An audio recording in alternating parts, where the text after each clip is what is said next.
Hello. Good morning. Morning. Welcome in, friends, to this episode of Morning Ritual Season 2. Season 2 hype. We haven't gotten canceled yet. We Woo! have not. We'll work on it. Fox. Yeah. Yeah. Yes, it's the key Careful. word Yeah. there.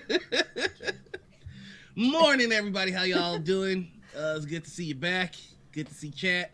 We got lovely guests today, and our New Year's resolution is that we are going to actually go through introductions at the start of the show, not an hour and 30 minutes into it. So, that's all I had. I didn't have anything planned out. Oh, okay. So, without further ado, we should probably introduce our guests. Avalon, Diana, tell us who you are, where we can find you, and what you do on the internet.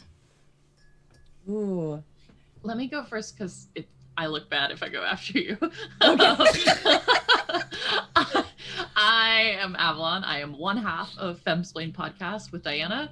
I can be found most places as _cat attack, and I don't do much else. I can't think of anything. It's fine. Sure, we'll Go address fly. it. So I'm Diana. I'm Superdillin on all the places. I'm the other one half of the Femsplained podcast. And in addition to that, I just make a lot of TTRPG / D&D related content, both in actual play format and publishing indie RPG supplements and things like that. And yeah, that's it. No, Y'all. Diana is community builder. I was just about to go in. I'm so Supports indie, professional DM, like, Tell 'em. published Tell 'em. Neverland, some kind of gold thing. I don't know how it works, but it's Any fancy. award-winning campaign setting Neverland. If you Yeah. have not read it, you need to. It's dope. Yeah. One sec. I'm just doing a quick thing. And that's... She's also been on Broadway. Wait, what? Oh my God. Okay. There we So go. that is technically true. I cannot believe. All right. You know what? I don't think I've ever told this story to the internet. So we can, we can table that if you have other introduction stuff to do. Cause Oh no. Well, no. No. They know who we are. Y'all know who we are? All right, cool. What's up? okay. So yes, Avalon is correct. I definitely was on a Broadway stage.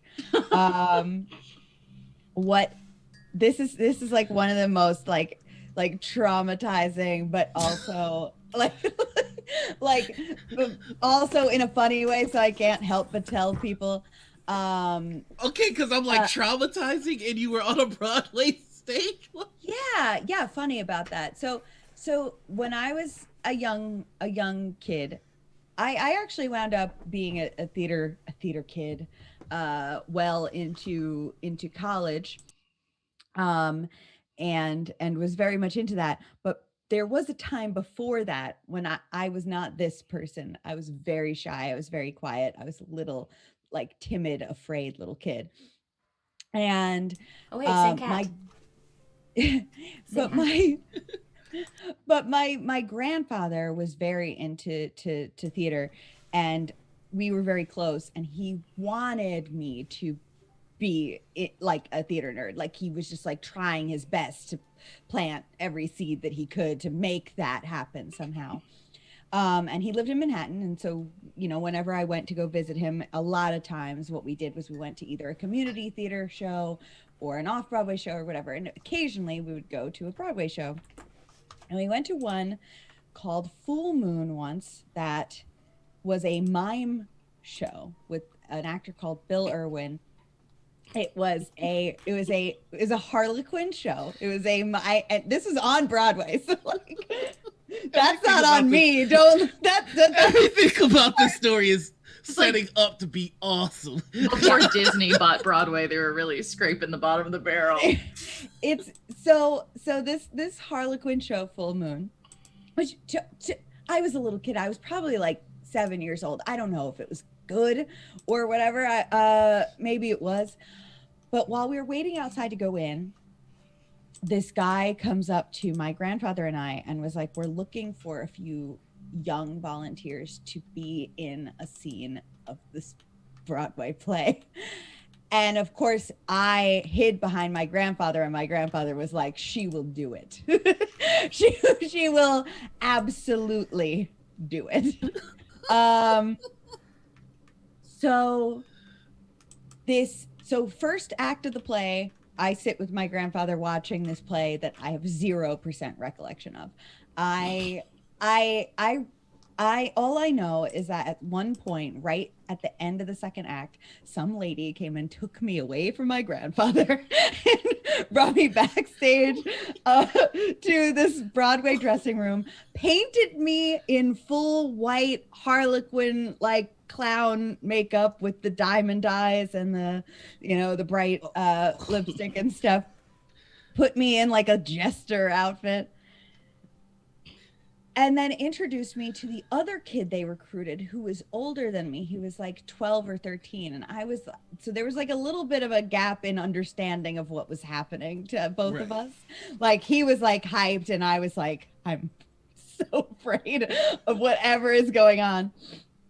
So in Act 1, something that had happened, it's now something I know to be a staple of the genre that is mime comedy, where the main character, Bill Irwin's character, had been hit on the head and now has amnesia. And of course, what do you need to do to cure amnesia? You need to hit him again on the head again, right? Yes, I know that now. It's in all the medical textbooks. I know that now. I know this. I didn't know. I was like, what do you do? Yeah, in mime comedy, that's a thing. I did not know that at the time. So we go out, and I don't know if you've ever, so like the magnitude of what a Broadway like stage view looks like I'm sure is exciting if it's something that you've planned for and dreamed about, but is very scary because there is like this dark, ominous mass of nothing out there that are people, but you can't see. It's very scary. So, oh my God. So now I get pushed out there with this other kid, and there's this whole funny scene. People are laughing. This guy is doing all this physical comedy and doing somersaults and whatever. And then he's recruited us to cure him of his amnesia. So he pulls out a big foam mallet out of this trunk and he hands it to me. And I am holding it in my hands and I have 0% clue what is happening. And he's trying to pantomime to me that I need to hit him in the head. And what he's doing to show me that is he's going like, and like showing me that movement with the hammer over and over again. And I can remember, I'm sure that in real time, this was like 3 seconds of my life, but I felt like time slowed down where I was trying to decode in my tiny child brain what the fuck this man wanted me to do in this like, and I'm looking and like the older kid is like looking at me like do something. And I'm staring He's at looking him. at you like safe.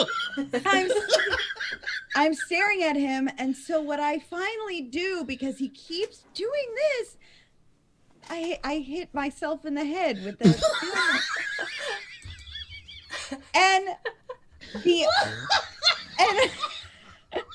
and so now the worst part is that like I do that and I'm like, okay, maybe this is it. This is what he wants me to do for some reason. And I hit myself in the head with this foam mallet as hard as I can.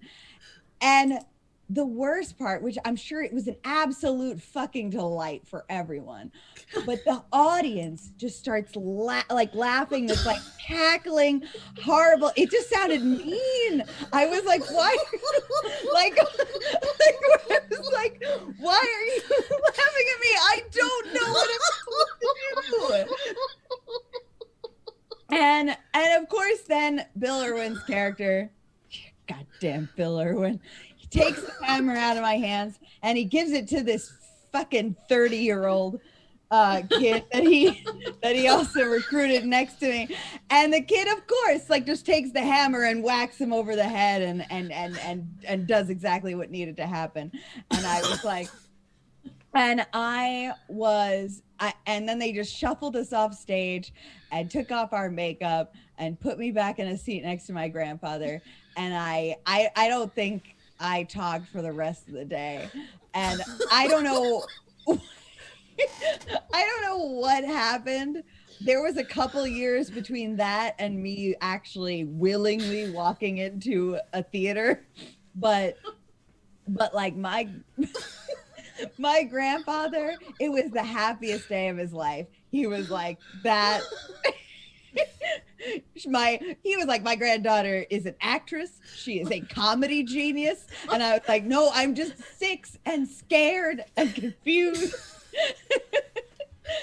The best part of that story is I can see it from this perspective of the audience, and it's so delightful. It would be. Hearing it from your side. It's like this is a hellscape nightmare. Just a bunch of faceless beings laughing at me. Just laughing at me. Like the magnitude of the volume of this laughter was something like I still can remember. It was just like, oh my God, like what, 1,000 people are laughing at me right now. Like, yes. So thank you, Avalon. Yes, that is something that I have been on Broadway. Yes. You got pushed into it again.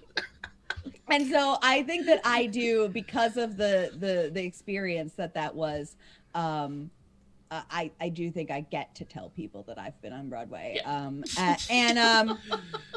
A couple years ago, my mom ran into Bill Irwin on the streets of Manhattan. And she told me about it later, and she was like, I saw Bill Irwin. I told him what an amazing experience you had. And I was like, you what? Because I would like to talk to him. I would like to ask him what? Like, I think you misrepresented my experience a little bit. We put it out there on the streets. Bill Irwin, if you see this, Diana got hands for you.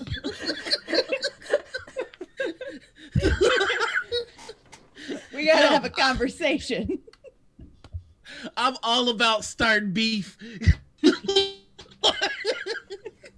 I want to be the DJ academics of the TTRPG community. Yeah. Well, I mean, that's too good of a way to start the episode. I don't know. There you go. Okay, so I'm just gonna cut the stream right now. We've already. I mean, Diana just wants to talk. That's such an eldritch horror nightmare from the perspective of a child. Well, and it's so yeah. surreal sounding because of the makeup, and it's like, I know, right? They painted me and sent me out to the strange man with the hammer. He looked at me as if I knew what to do. They painted me, and then like there was like this weird element where like they tried to tell us that we like couldn't talk or anything. They were like, you can't talk. But like, we're both kids, so whatever. So they just were like, you don't have mics on. So like, I do remember that I got out there and at one point I was like, what? But it sounded like when you try to yell in a dream where you're like, oh my God. You know, like when you're like, I know. You can yell for help, but no one will hear you. No one will hear you.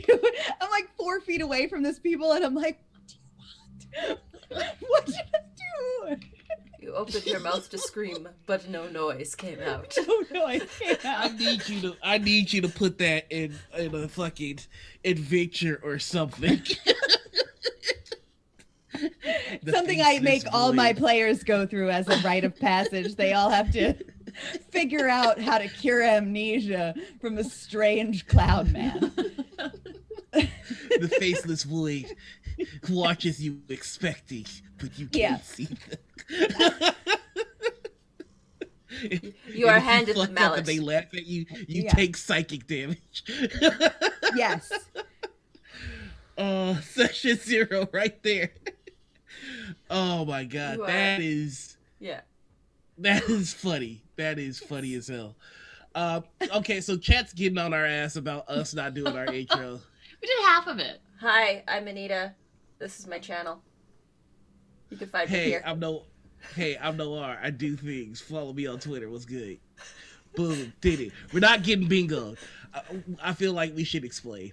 Our chat has made fun of us to the point of making bingo cards about things that we do a lot. Yeah. Like, Ooh, I like that. I mean, it's insulting. Alien, we did also do our guest intros early. We just did not do our Yep. own intros because you should all know who we are at this point if you're on the Exactly. channel. You know And why if you you're don't, here. Then, well, welcome in. Yeah. Uh, So yeah. So Noir, I like Noir's I do things, which is very succinct because Noir does more things like than I understand. Like I'm pretty sure you have a time turner or something. Oh I don't Lord, that would be understand. so helpful. oh no, he probably only gets like 5 hours of sleep at night. Who needs sleep? Yeah, sleep's very unproductive. Yeah, you know, I got my veggie drinks Extremely now. So unproductive. it's just coffee and veggie drinks and booze. There you go. My Just body's rotate. very confused. Like, what the fuck is this? Ooh, this is nice. Oh my god! Those are Yeah. the three reactions. My thought was just like, what do your poops look like? I often think that about my friends. I wonder often. Coffee, veggie drink, and alcohol.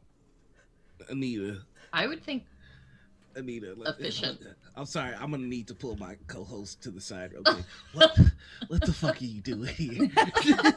What are you trying to accomplish? All right, we got these two lovely guests making me look bad. We never had any sort of decorum. that is true. I appreciate that. You know, I mean, my nightmare is being made to answer for some of the things that I've said on this channel. That sounds much more sinister than I'm sure it is. What? Well, I mean, who has you? Are you on blink twice? You are in trouble. No, I mean, because we've been shooting our shots and getting really dope guests. We were able to get you guys on. I still don't know how, but like, so you know, I have said things about people that I thought I would never meet. Oh, did you? So have you trash talked Brennan before you brought him on? No. No. See, I might have said I'm a slut for Brendan Lee Mulligan or something to the effect of that because he's my hero. But I have said like it's on site for Liam O'Brien. If I ever catch him, it's hands immediately. Ooh, We have a clip of it too. So like all this shit Nice. talk is recorded. We have Also, I VODs. think I challenged all of Australia to a fist fight. You did. At one Yes, point. and That's then we not- had you're not Wasa gonna on win the that. show. Yeah. Well, I look for whatever I can do to make sure that both Liam O'Brien and Australia are guests on the show. You let me know. I will. And for our next guest, I will. all of Australia. Can we have like maybe Liam O'Brien doing an Australian accent? Like, is that gonna just put you up over the edge? I can't fight while I'm horny. Oh, okay. Yeah.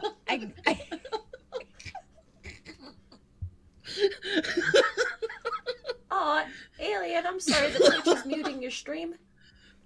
Oh, It's just a revolving door of Aussies to beat up Noir. That's the live show. I love you Oh. so much. But dear God, woman. So So I do need to ask you about Neverland because I am in love with this book. You're the best person, but yes, of course. What do you? So my question is, I can tell that your Neverland setting draws directly from like the books. Yeah, pretty much. Did you allow yourself to sneak in a little bit of maybe a movie or two? Okay, well, so kind of in a way. So like so in a very literal sense, like if you're publishing anything that is Peter Pan related, you have to be very careful because everything that J.M. Barrie wrote is like free game, like go for it, pick it apart, take it, use it, name it. But anything that Universal Studios then made after that, or like anything from other publications is totally off limits, and those people are scary. Like they, you don't want to me and my 30 friends all talking about my publication are like, it's not beyond the mouse to come for like someone who sold like 4 copies of a book. And you make $5? Yeah, exactly. That is totally something that they would do. So those people scare me. So very careful not to actually name anything that was not but like just kind of in the book there are a lot of things that I feel like J.M. Barrie alludes to or like drops and then never addresses. And so kind of taking like, I guess what I would call like the feel of other properties that interpreted it. Like my favorite is absolutely the 2003 live action Peter Pan with Jeremy Sumpter and Jason Isaacs. And it's my favorite. And I guess like when I was writing it, like that's like that's like the aura I had in my head that to emulate. Plus like a little bit of Hook, of course, was like, that's the one that feels the most like a D&D game that you're watching on a screen. Oh yeah. It's, so that's what that was. So we're not gonna get any Blackbeard singing Nirvana then? Is essentially what I'm trying.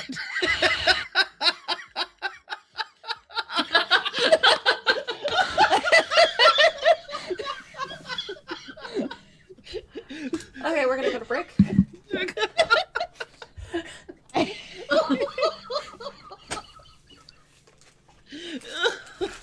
Oh my god. Oh my god. I we've talked about it. Yes, I know. And I just that's it. I can't talk about it. It makes me so mad. I don't know how you waste one whole last Hugh Jackman. Like, I don't. I don't know. Oh god. I don't know. Sorry. They're clipping.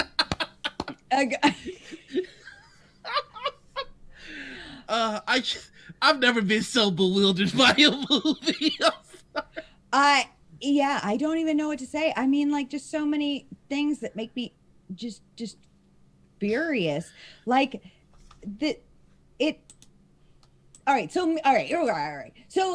music. Let's talk about music in a movie. If you're going to set up a movie to be a musical, like that's pretty, like set up a movie to be a musical, mm-hmm. right? Mm-hmm. Like the aura of the movie will have that whimsical, sense. Like, and I'm not talking about like movies that are, there are movies that are not like remakes of actual musicals that have been made into movies. They're movie musicals. That is the thing, and we know what they are when we start watching it. There is an I've overture. never seen a movie change its mind about its genre midway through. Yes, it's like an hour into the movie. It's ridiculous that they're just like, well, we're singing now. We're singing pirates now. And It's like if you watch Moulin Rouge and they never sing again after the can. Like, right. It's like, wait, what the fuck happened here? And if like the first scene in the movie was not like Satine being like all flustered and dramatic and flabbergasted, but was instead like gritty and dark and was like her in an alley, like it's like, you know, it was like that first half hour of that movie was like a dark, like kind of like hyper realistic sort of orphanage portrayal scene. of an orphanage, like, and then this hard turn. Bungee jumping pirates. Look, if you like bad movies. Yes, watch it with yeah.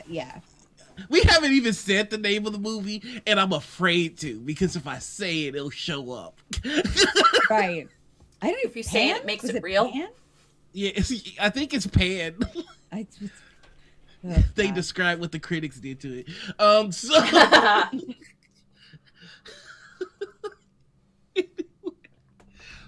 Zing. So,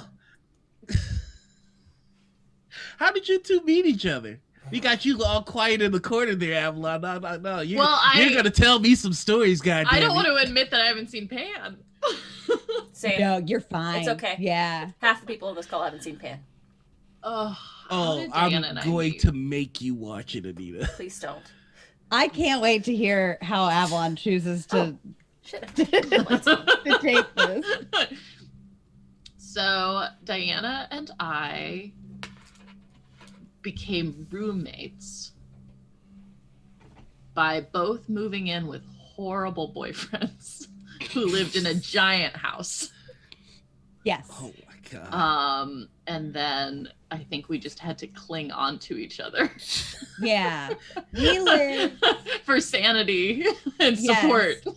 And they were As like roommates. showers fell through the ceiling and like the plumbing. It was just the worst. Yeah. And then the landlord that was like involved in He wasn't paying the crime. electric company. And he was stealing like telephone poles and dumping them in our backyard. Oh, What? I didn't realize that was happening. Yeah. We all right, so we lived we both had terrible boyfriends who also had like 5 or 6 other terrible friends, and they all lived in a house together, and then we moved into that house, and then we were like because help us to each other. We sat one night. We didn't so we both, I don't think, talked that much at first, and then one night while they were all having what I'm sure was a very fun night of playing some very I'm sure they were playing a TTRPG that we were not invited to. yes, I'm just gonna say it. yeah, exactly, yeah, We were never invited. we were never invited. And so we decided to then make, like, I'm gonna say 5 or 6 whole pots of tea, drank it, and got so caffeinated at like 10 p.m. at night that we like vomited each other's lives at each other, and then became best friends. So that's it. Aww. Yeah. Did you say showers fell through the ceiling? Yes. Yeah. Yes. The Yeah. house was really I was about falling to ask apart. how do they afford such a big ass house. It's because Yeah. it's not. Do you- a No, I know. house.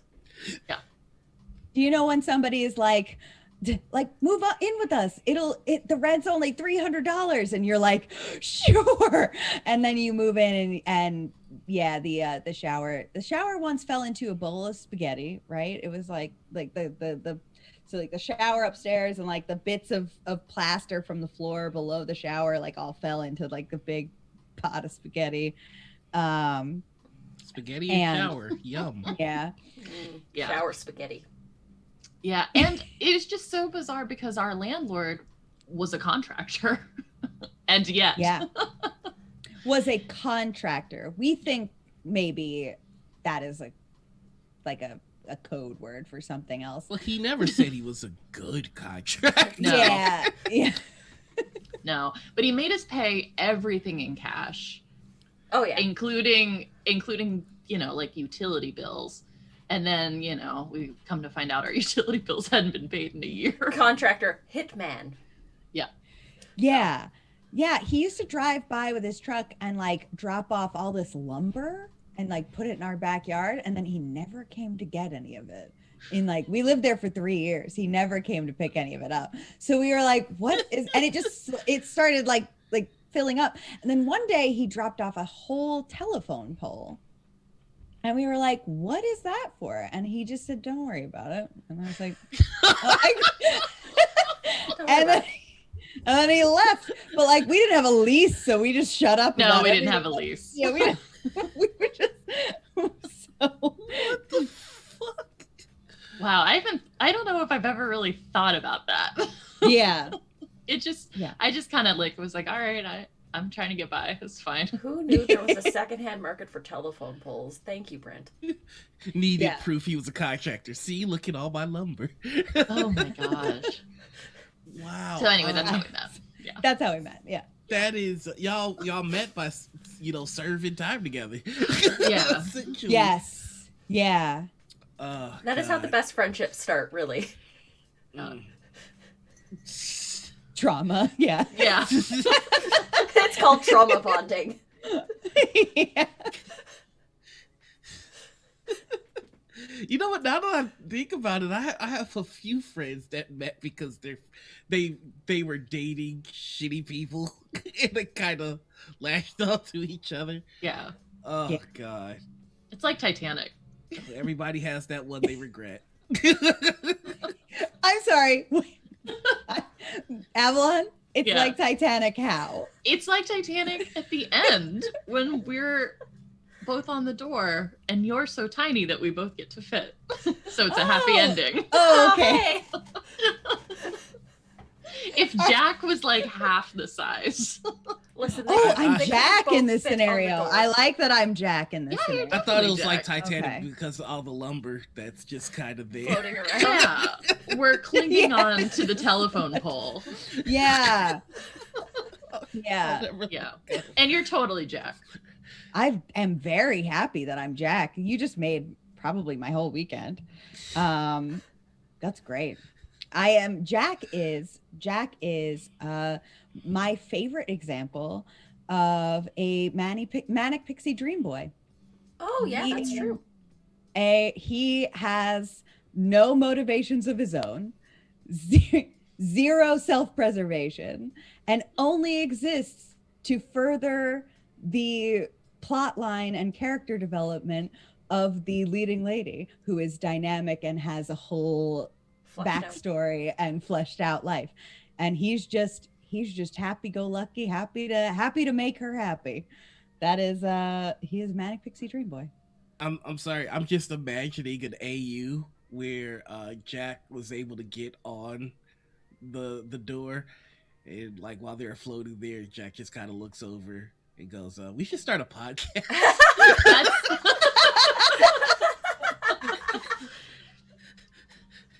That's yes.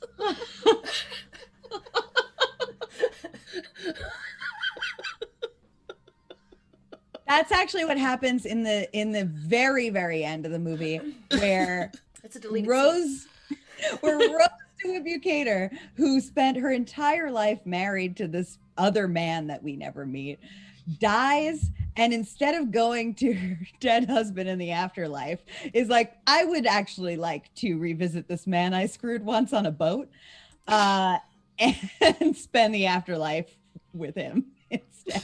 When you start a podcast, do you really die? I don't- that's creepy. Toga.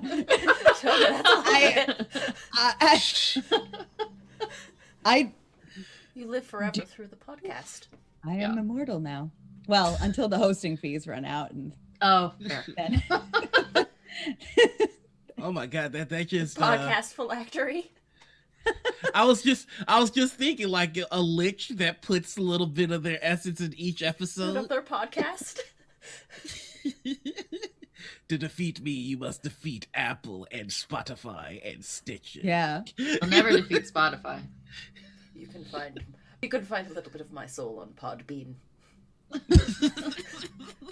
Halfling Nick, it's implied that she becomes her young self again, and when she returns to the Titanic to spend her afterlife there. The camera pans. She's in her dress from the. I like the movie Titanic, by the way. Sure. I'm a fan of that It's a movie. fun It was movie. like popular-ish, I feel I've like. never Yeah. seen it. But I mean, like, there's What? a lot of If people you who are make like, me watch Pan, yeah. I have to make you watch Titanic. Titanic is so important. But okay, there's the reason that I did watch Titanic. It's weird. I'm prepared. I'm not. I love the movie The Phantom, right? Like nobody likes the movie The Phantom but me. Oh, And Billy Zane is the Phantom. you don't and want to I see love- him as a bad guy? And I love Billy Zane. Wow, that is not remotely what I expected to hear in like the many universes of explanations I was thinking of. Hey, other people like the Phantom. What's good?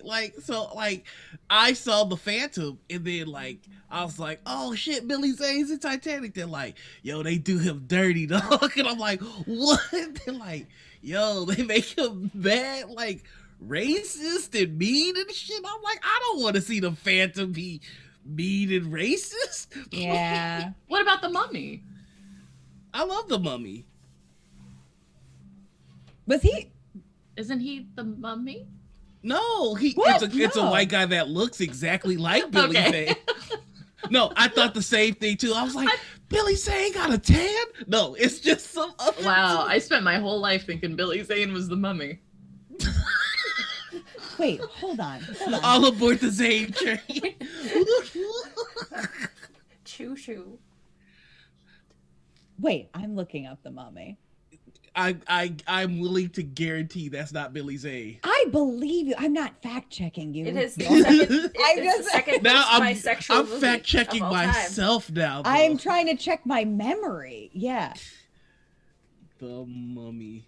Yo, okay. Wow, so- Arnold he Vosloo. does look like him. I was just Exactly called right. Billy Zane. Or Arnold Vosloo. Wow. It's Billy Can it be Billy Yes. Zane? Can it be Billy Zane though? Like, Can we can just we rewrite just it? go to ahead and Billy rewrite Zane? that? Yeah. Okay, cool. I'm pretty sure the Mummy is directly responsible for making a whole generation horny for Yeah, like bye. the first time, or max horny.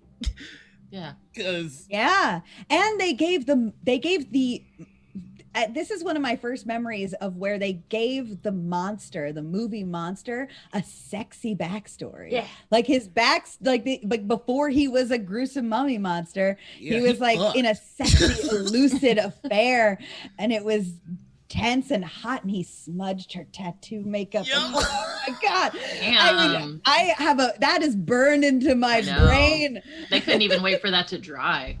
Yeah. No, I think it did dry. It just got sweaty. Oh. Yeah. Yo, Yeah, but that you know movie what? is horny. You know what? No. You know what? Let's look at the real villain here. That dad was a fuck. Like, yo, baby girl can't even go jogging. If she jogs and it smears, then what? She's out there fucking? No, she's trying to get her cardio in. How dare? How dare you accuse her? She can't even CrossFit. I mean, she lives in the desert. She's never getting hot. Like, she's Exactly. Come on now. It was they set her up to fail. That was Yeah, an that was- unreasonable That was expectation. ridiculous. Come on now. Mhm. Let's really get into the plot. Yeah, let's take that apart. I think there's just so many good lines in that movie that are echoing my head. You're on the wrong side of the river. So good. Yeah. Yeah. So good. Oh God. I'm a librarian. Look what Oh, I got. I love her. Oh. If my cat was here, I would actually do that. Right Oh, now. please. She walked away from me. I gotta say though, I forgot what I was about to say. Oh right, the little shrimpy English dude that's like a coward. Yeah. Yeah. Him, as a child, I hated him with every fiber of my being. And then as an older gentleman, I discovered a show called Spartacus, where he's a bad guy. Oh. Ooh. And it was very cathartic for me. That show has a lot of shit that in it that's like, be careful with it, but if you want to see him get his, And we do. Ooh. that's Yeah. and also Lucy Lawless is in it, Yeah. and she is just so hot. Lucy Lawless is Lucy. definitely an example Fascinating. of a human being that like has only gotten better with time. Mm. Yeah. I very recently decided I was finally going to watch Xena because I totally missed the boat on Xena and I could not find it anywhere on God's internet for free. I tried to, and it is, yeah. Who's protecting Xena? I know. Why is it so, like, why? I just never understand sometimes why certain things are just impossible to get access to for seemingly no real reason. But yeah, it was really hard to find. I mean, you can pay for it, but like, But that's Come not what I meant when I said Hey, I was going to watch it. I know it's like I'm paying for like 4 different streaming services. Where is Oh. Xena? You're right. What the shit is this? Sci-fi makes you think you can watch it, and then when you start clicking around, you can't. Yeah. Yeah. Sorry, I have it sort of blocked. Francis the Dad. Oh, you had a few seasons on VHS. It's like, my husband has it on VHS? Wow. Yeah, Yeah. Xena was Yeah. always better than Hercules. Yeah, I agree. And now we And, know that for a fact. Oh, I mean, Yeah. definitely. I did love Hercules, not gonna lie. I'm ashamed that I have a picture with him. Kevin Sorbo just... Not your fault. I know. Ugh. So I went through a phase that has not ended really, but I went through a really powerful phase of being obsessed with watching really bad movies with another friend of mine. We would just, have our own little private riff tracks kind of sessions where we would just, shit on bad movies. And Kevin Sorbo at one point like really took that over when he jumped into making like that very specific brand of Christian cinema. Oh, yes, the God is Not Dead series and all that shit. Yeah, Oh, yeah. I love it. And like those movies are always, because there's like the point is being like fired at you at point blank range the entire time. They're really badly written. There's like lots of great, like there's no like conversational timing to anything that anybody does. And so before he really revealed himself to be like super, super terrible, I was like, I thought for a while that maybe he was just like a really, in a really bad spot, struggling as an actor, and was like needed to scrape the bottom of the barrel to go here. But then I was like, oh no, this is actually, you are like he's this. Kirk Cameron Oh. levels of just... Yeah. I felt so betrayed by Kirk Cameron because I thought he was cute on TGIF ABC. Oh God. I'm sorry, it was the little like hand bob. He was Cute. Betrayal. Yeah, long live Xena. Oh my God, yes, Xena is Long live the Lucy goat. Lawless. I do recommend everybody watch God is Dead at least, or God is Not Dead at least God is not once, dead. Yeah. because Kevin Sorbo plays the atheist the one that doesn't believe in God. The atheist. Yeah. He's mad at God. Yeah. Kirk Cameron thinks that those two are the same thing. They are not. And it's so bad. Like if you mention God, this dude snaps like, "What are you for?" Yeah. Doesn't even speak English. It starts with him, I think, like berating a classroom of people, where he's like challenging them to prove that God doesn't exist or whatever, like edgy. It's basically one of those like copy pastas that's like, and then the American bald eagle soared in, and that college professor was Albert Einstein. Like, it's just not that. That's the entire movie. It's really bad. So I grew up in the Bible Belt, and there's like a huge Baptist church near my house, like 3 city blocks. And they every year had like a Halloween event called Judgment Day. Yeah. Which I definitely thought was a haunted house because I was not raised religious. And so my friends convinced me to go for Halloween one year. So like I put on my costume, which was a cat. And I went to this play, as it turned out, that was similar to this Kevin Sorbo like cautionary tale about if you don't let God into your life, then you are not going to be raptured. And it was the most surreal evening of my entire life. Yeah. They had like a hell simulation you had to go through. All the other kids were like Baptist kids and not dressed as cats for. I love that you were the only one dressed as a cat for this.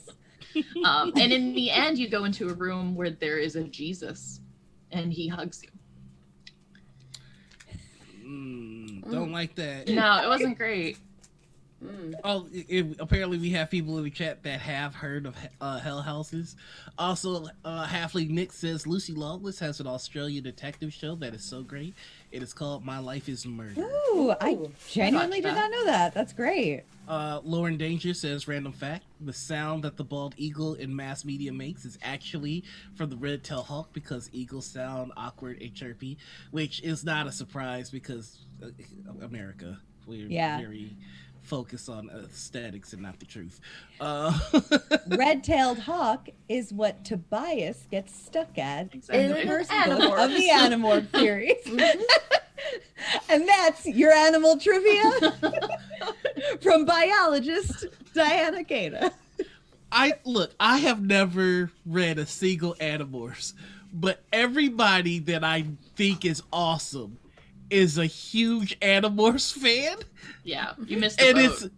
It's so consistent in my life. Like my best friend, like my IRL best friend, like I met him in English class. We hung out. Like I never had invited anybody over to my house. I invited him over to my house. I went over to his house.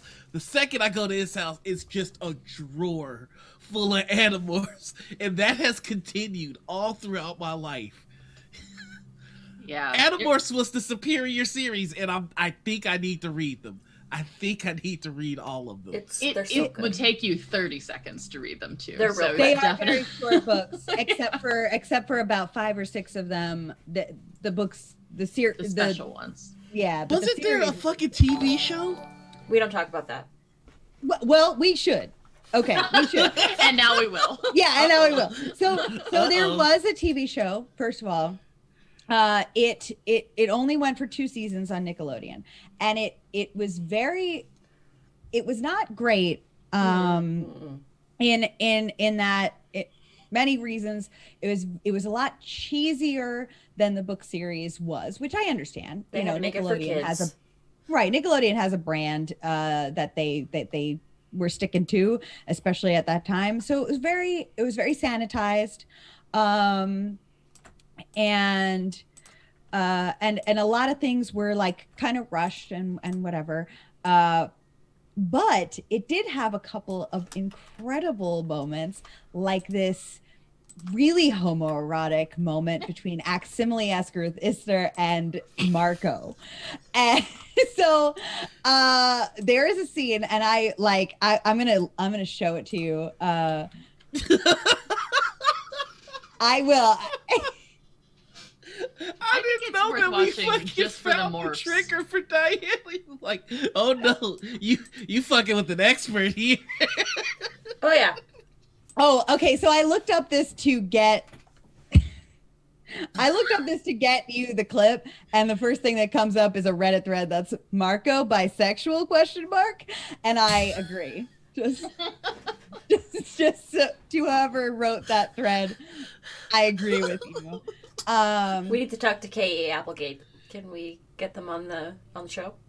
So I will try. K.A. Applegate has addressed that she wishes she had been more explicit and put more openly queer characters in her books, but did not do a JK and try to retroactively queer people. Oh, no. She just said that I wish I had done that. I love how Like K.A. a Applegate is normal like my series stands for itself. This is what the commentary is on. This is why you should like. This is why the ending is the ending. I'm gonna try not to spoil it if Noir wants to read it. Yeah. Yeah. KA Oh, is you can solid. spoil it. No. Did you just know? Did you just shut me down? Yeah. No, you're gonna. you want You gotta fucking put in spoil the it? time. I think he would love Rachel, don't you? I mean, who wouldn't love Rachel? Yeah. Oh, yeah. He's gonna, I think. Rachel is 100% his speed. Yeah. Yeah. Who the fuck is Rachel? One So- of the kids. So Rachel. Oh, whoa. Not like that, mister. Rachel is like the one that she's not like the general of the group, but she is the one that's like willing to get things done by any means necessary when it is necessary. So she's the one who's always like, no, I'm sorry, we do actually have to bomb this city to protect the rest of the world, which is an actual thing that happens. In the These kids are terrorists? No, these kids are all right. So the point of Animorphs is that war is terrible and that no one should have to go through it. But yeah, there's like this alien invasion that's already happened or already started happening by the time we meet the characters of these books, right? Yes. It's insidious, though. It's insidious. Yeah. Yeah. The alien invasion that's happened is these slug-like creatures from another Yerks. planet, Yerks. have taken over like maybe 10% of the population in secret so far. They've gone inside their brains and they are wearing them as a human suit. Okay, I just have to let y'all know that every one of y'all knows what the fuck is going on, and all of chat knows what the fuck is going on. Alien You know? Andalites. They're What the fuck is going on? Were the Andalites the good ones? Were they? So yeah, that's actually something that the entire series you spend thinking is the case. And then good old Applegate is like, actually, not so great, because the Andalites had the ability to give the Yerks a better way of life, like back when they first encountered them. Like the Yerks live this kind of tortured life because they're a sentient creature that like a is a leech. slug. Yeah. So they have, in their natural form, they have no ability to communicate, speak, See rainbows. see anything. They have a lot of limitations as a slug species, but in their minds, they're completely sentient. So their lives were terrible. And they came to the Andalites for help because the Andalites have this technology that they developed that lets them shapeshift. Okay, And the Andalites did not give it to them. They were like, no, we don't want to share this. You can't have it. And so then the Yerks decide to steal it because they're like, well, this sucks. Why didn't you help us? So yeah, it's actually not as black and white as you wind up thinking for like the first which one has anything to do with kids turning into animals? Well, then the Andalites, to stop the invasion, they come to Earth. They pick 5 kids. They give them the technology to shift that they would not give to the Yerks. So technically, And- it was one person that gave them the gift that Yeah. was a radical and Yeah. Right. Yes, that's Yeah. true. Okay, He's so like- I Your Oh, go ahead, entire go ahead. planet is being invaded by these slugs that are possessing people by burrowing into their brain through their ear. 5 teenagers. Now you can turn into animals. Go. go stop this. Go. Go. Stop this and Also, I'm avenge not me. Yeah. And day one of them gets the rules. stuck, breaks the rules and gets stuck. But I mean, he got trapped, but and then he's a red-tailed hawk forever until the Elemist shows up Then and it goes through time. Yeah. and does Yeah. all that. Then Well, gains I think the I ability just to got morph back into himself. I think I Yeah. just got some content. I'll start doing like Animorph book reports. On my I think channel. you should. I would turn into that 100% of the Yeah. time. Yeah, if you just want to stream reading it and every once in a while look up and be like, what just happened? This boy is a hawk now forever? Yeah. Was Animorph just Category. Mighty Morphin Power Rangers with more PTSD? Yes. Yeah. It's And darker. less mecha. Yeah. Yeah. Well, a lot less mecha, but yes. Yeah. But pretty much a lot of similarities. You know what? I am kind of like, and of course, this is all retrospect. I'm a little bit mad that Harry Potter had the Harry Potter boom that I feel like Animorphs, looking back on it, Thank you. should have had. Ah. Oh!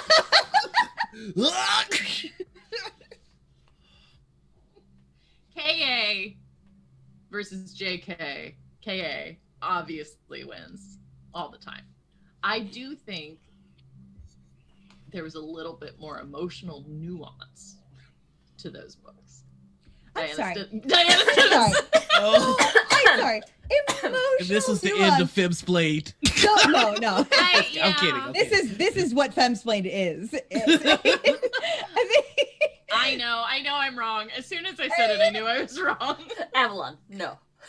I just Thank you, like Lucas. I like the structure of Hogwarts existing more than I personally desire to be able to shapeshift into animals. that's I would So rather go to magical school than just Right. have animal shapeshifting. I think that's something that Harry Potter had that Animorphs didn't have, that you could, that self-inserting yourself into the Harry Right. Potter universe could feel more appealing than self-inserting yourself into a horrible war like that didn't really have any of the kind of magical upsides that the Harry Potter universe did put in place. Like being in the Animorphs universe didn't seem as like, the first fan fiction I ever wrote was an Animorphs fan fiction because I liked the drama, but like I didn't want to like run away from my life to go to that universe because it wasn't a pretty one. Like there was like a lot of terrible stuff happening. And the Harry Potter universe definitely painted like some things that were fantastical and magical, and like that you could that one day especially as a preteen, that like one day some guy was going to come and be like, this isn't your actual life, you're supposed to be over here with us magic folk. Yeah. I maintain that half the reason that Harry Potter was as popular as it was is because it allowed dorky white kids to experience gang life safely. Wait, please go on. Half of the fun of being a Harry Potter fan is repping your set. Think about it. The Like, house thing. You got your colors, you've got your terms, you've got the way you're supposed to do things. You can recognize each other no matter where you're from. Like, hey, Slytherin, gang. Like, I'm telling you, half the reason why Harry Potter is as popular as it is just because it's a lot of dorky white kids' baby first gang set. Like, if you have been around gang members your whole life, you recognize a lot of the same shit from Harry Potter to like actual gang sets. Like, you know where to go, you know what to say, you know where to dress, and you know who to fuck up. Like, I have yet to meet a Slytherin that looks at somebody that goes, I'm a Gryffindor, and not see the same look I've seen people give folks. And like, and if you know, you know. It's just like, the fuck did you just say? You rocking with who? Boy, you had to get the fuck out of But here. how does Hufflepuff fit into that? Like, is there a gang that everyone's like, all right, That everybody's Sure. everyone can join that one, I guess. yeah. It's not so much a gang. It's okay. So if you've been to a bad high school with a bunch of gangs, you know, I'm not gonna name them, but there is the nerdy sect of like again, problematic terms, wording in advance, slightly ableist. Well, not slightly ableist, but they call them the lames. Like, you don't fuck with the lames, or you fuck with the lames. Like, that's how it is. Like, if you see like a black dude and with a chain wallet, that's a lame. And like, chances are you gonna either fuck with him, like, you know, just, you know, rough him up a little bit, or you gonna leave him alone. Like, and that's changes. what you do when you see a badger on Yes, someone's scarf. It's just like, is this motherfucker a Hufflepuff? Nah. Like, you just walk off and leave him alone. Or, oh, look at this Hufflepuff ass motherfucker. Like, you gonna razzle him a little bit, but it's like, it's not serious. Yeah. It's a Hufflepuff. Me, like, that's a clip. Yeah. That is amazing. Get it? The Sorting Hat is just white people's version of getting jumped in. I don't care what nobody says. It does seem like it was it was portrayed as such a harrowing experience. Yeah. That was like, Harry's just like, please not Slytherin, please not Slytherin. Like, other motherfuckers like, please not the face, please not the face. Well, this is canon. Yeah. This is my head canon. I'm sure Harry Potter JK is will be gang life. thrilled to hear this. Absolutely thrilled. But again, like, I feel like the most important part of every fandom is giving people a clique to belong in. That's why Star Wars is a thing. Light side, dark side, and then you got you know, people who can't decide, I'm a great Jedi or whatever. Was that George? Hey, what's up? Yeah. Like, with Star Trek, you got your tactical engineering, you know, all that stuff. So like, I feel like if I'm gonna make something that has if I'm gonna make something to make money, you gotta have your clicks. That's how you do it. Yeah. Just something very easy for people to latch onto and identify and build their identity around. Yeah. I feel like that's why Pokemon Go did so well. Like, you've already got Pokemon, but now you got your Pokemon gangs. Yeah. Like, Diana's gonna get pissed about that. Do you rep Mystic like a loser? Hey. Do you throw up with Instincts like a chuckle fuck? Or are you down with Valor? Gang. Yeah. Team Mystic for life. Yeah. I think that we can all agree that was the original. Look, Avalon, we don't need to out me about every single thing on this one show. I do. We have yet to have a successful Femsplained about this, but I was part of the beta project game that later on became the Pokemon Go game, and I am very defensive about it usually, but I've tried to play it again recently, and it's not as good. But yeah, the team identifier thing is for sure. Like, that's That's the only thing I miss about Harry Potter. Honestly, is just the gang life, the safe gang life. Yes, Sean, Ingress is what I'm referring to. I played. I was a very intense Ingress player for a while. But I feel like that's being understated with how you said. Well, it's weird because at a time, like, I would never talk about it because if, you know, you never know who is playing that game because the difference between like Pokemon Go, just to like illustrate, like, so we all know that like the summer that Pokemon Go came out was like, it was like the happiest summer of all time. Like people were just like meeting strangers and talking about it at the office, and like everybody was going on long walks together, and it was just like everybody was talking about it all the time. It was like joyful. People were like sharing inventory with each other and all that stuff. Back in the day when folks Contrastly, yes. Obama was still in office. Yeah. There was a lot of a difference, but contrasted to like the couple years prior when Ingress was a game, the people playing Ingress were like breaking and entering into your private property to steal territory. Like we were, it was dark. Like it was a little like it was fucked up, some of the stuff we did. Like and you never knew, like sometimes you'd get paranoid because like somebody'd be following you, and for me, I'd be like, somebody is trying to rob me right now, and then I'd be like, or maybe they're just fucking playing Ingress, and like I would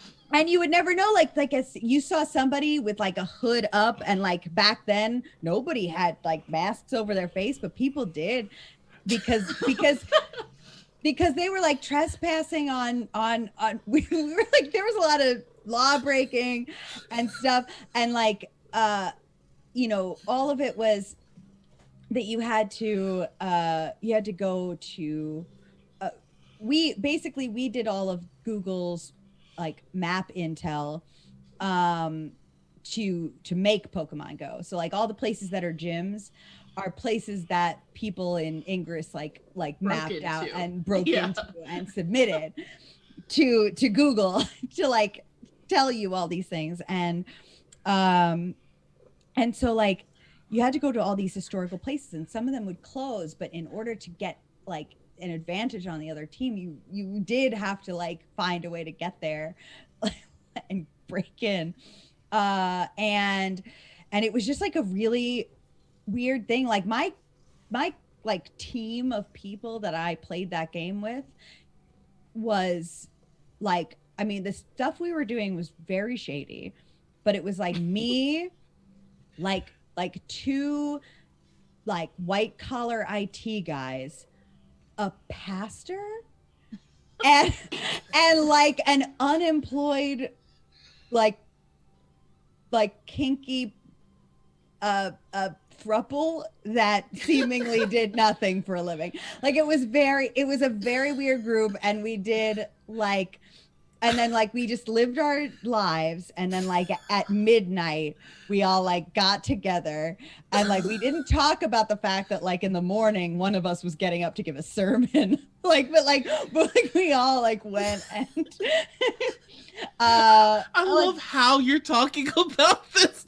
more than like anything, because it's just like, I did things, I did something that I'm like, pretty sure we killed a dude. it's like, it was very dramatic. It's more so the premise of this game is a sci-fi setup compared to Pokemon Go. So like it's got a little bit of drama. And there are like voice acted parts too that like there's, I don't know. There's a lot to it, but we would do this thing. So I did this thing called guardian hunting, which I started playing the game again, and I found out that they got rid of that because it made people so upset that they had to get rid of it from the game. But basically there was one badge that you could get that was like how long you could hold on to a piece of territory without anyone taking it from you. And if you got the most it could do was 150 days. If you did that, you got the Onyx badge. It was the best one. And so people were trying to get that badge because it was probably one of the hardest ones in the beginning of the game. But we kept spreadsheets on our enemy territory that we thought would possibly be someone's guardian. And I would wait until day 149 and I would go and I would know the whole time that was it. And I would count the days and I would go and I would take it away from them. And this is... No wonder you didn't want to talk about this on the internet, because somebody watching this right now it was probably going, motherfucker. Yeah. So people wanted to get me back on that. Like, so people were pissed and they wanted mine so bad. And so what I did was I farmed keys to my Guardian portal and gave them out to like 55 people. And on the night, what that let you do is it let you like remotely defend. And so I had like a fucking army ready on day 150 and people came and they tried to take it from me. And I burned out all of their resources with like 50 people just armed. And so now I have this badge that I love because now nobody can get it anymore because people were so mad about what I was doing that the game deleted it. so that moment you realize that your friend is a supervillain.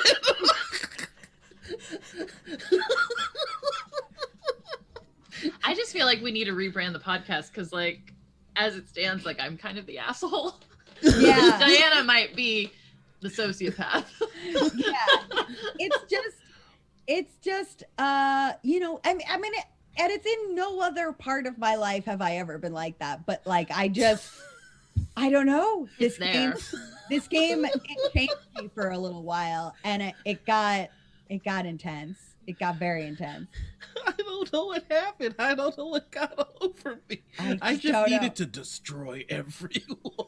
Yeah. I was just, you know what? It was the fact that people were like, you shouldn't do that. Just let me have it. And I was like, this is a game.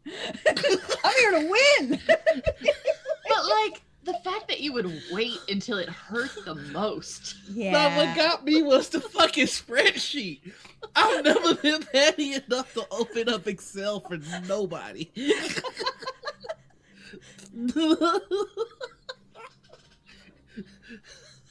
Untapped potential, how Pokemon Go taught me to rule. Yeah. So I think that my takeaway is that Diana's issue with Pokemon Go is that it fosters community. Yeah, it's not competitive. Everybody's like, oh, you're new? What team are you on? Oh, ha, Team Valor. Anyway, here's all my resources. Why don't we help each other? I'm like, what's the, you know? And I think that's why it's just like, why paint yourself as a competitive game if you're not actually a competitive game? Like if it's just a community building game, then do that.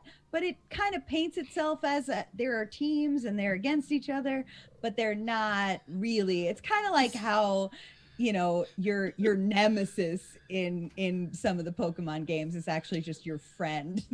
Well, that is fucked, yeah. Yeah. Diana and I hate Hop. We hate Hop. Hop is a chump. If y'all play, let's go Eevee. Oh, okay. I was about to be like, Hop? Yeah. I'm here to win, Sphinx. You heard me. Bringing I came a Merc to squad win. to a schoolyard tussle. Thank you, Haley. Yeah. Oh my god. We have gone through a breadth of topics. I know. This is my favorite part of the show where you take a step back and just like, we went from Broadway to Animorphs to like felonies in the Diana's secret supervillain origin. I'm really glad I texted Diana last night. Like, what are we supposed to be talking about? Yeah. Should I be like prepping? Are we supposed to talk about something? Absolutely not. No. Oh god, no. Prep, what's that? Oh my god. This is a fantastic session 0. Can't wait for the show. Yeah. It's funny. So speaking of session zeros, that now has me thinking, who is your favorite BBEG that you have created for a game? And this goes for both of y'all. Ooh, Avalon, do you have one? Don't make me go first. I hate that. Oh, okay.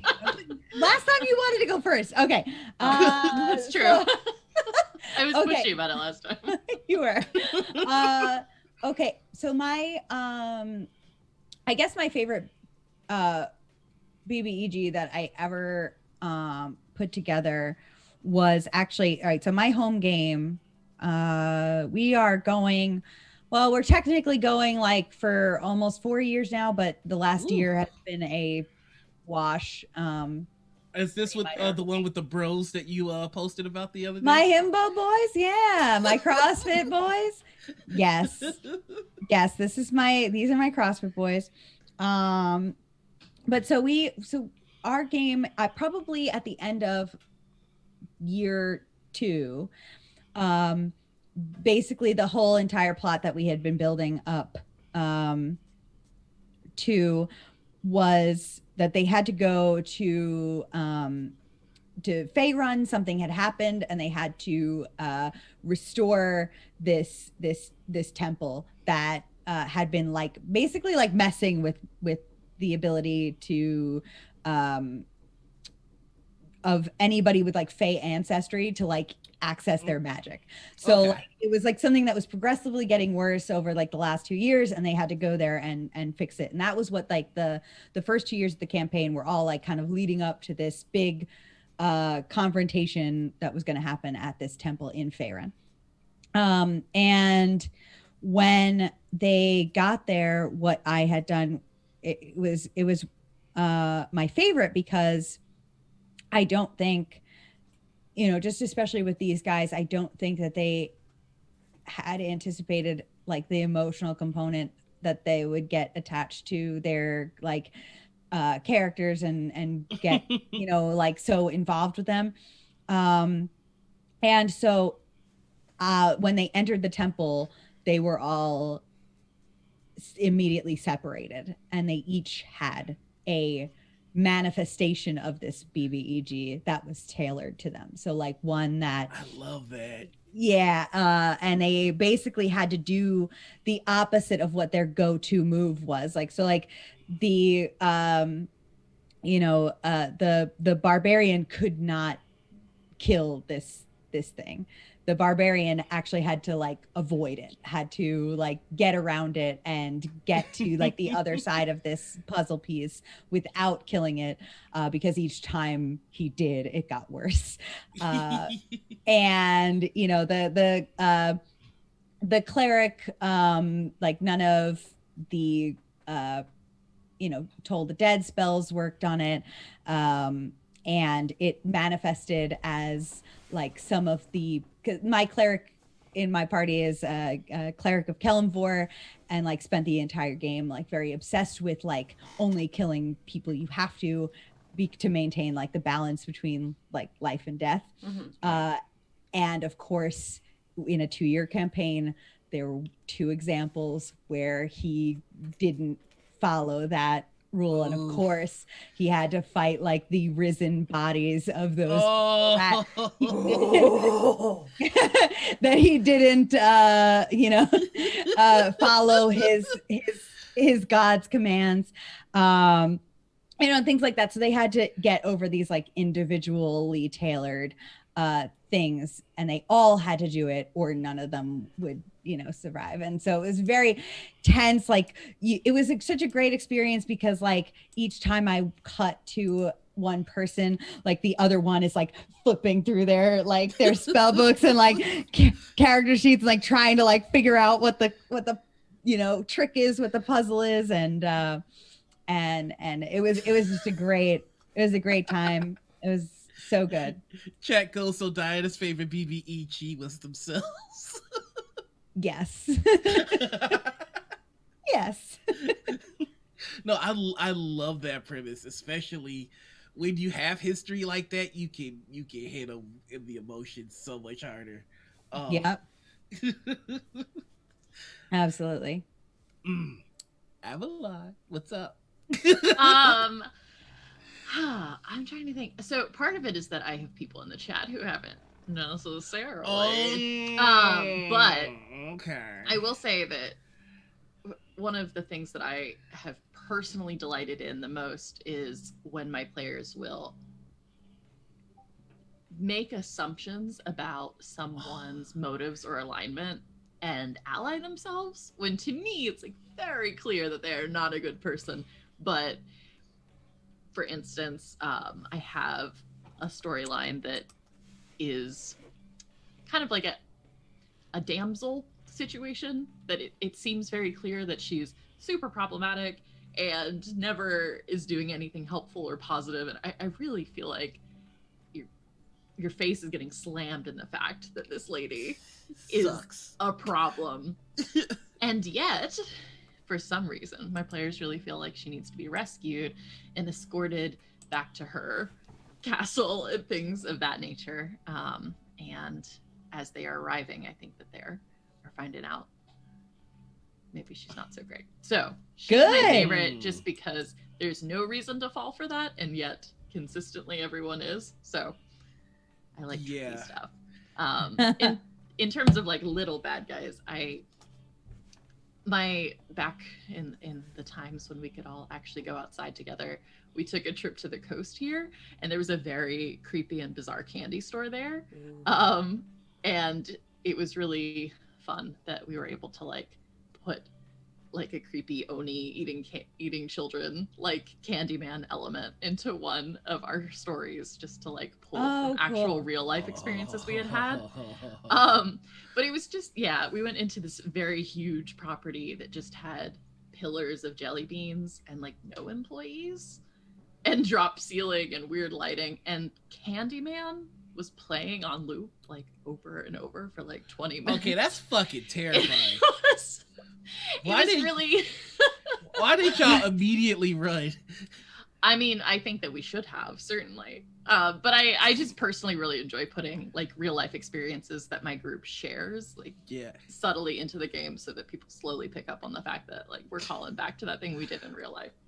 I like that. That's so much. Really dope.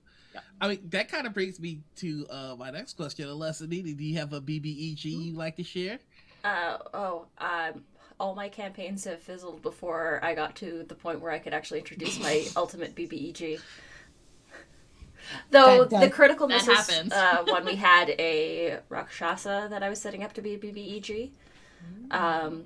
And she was delightful. I adored her so much.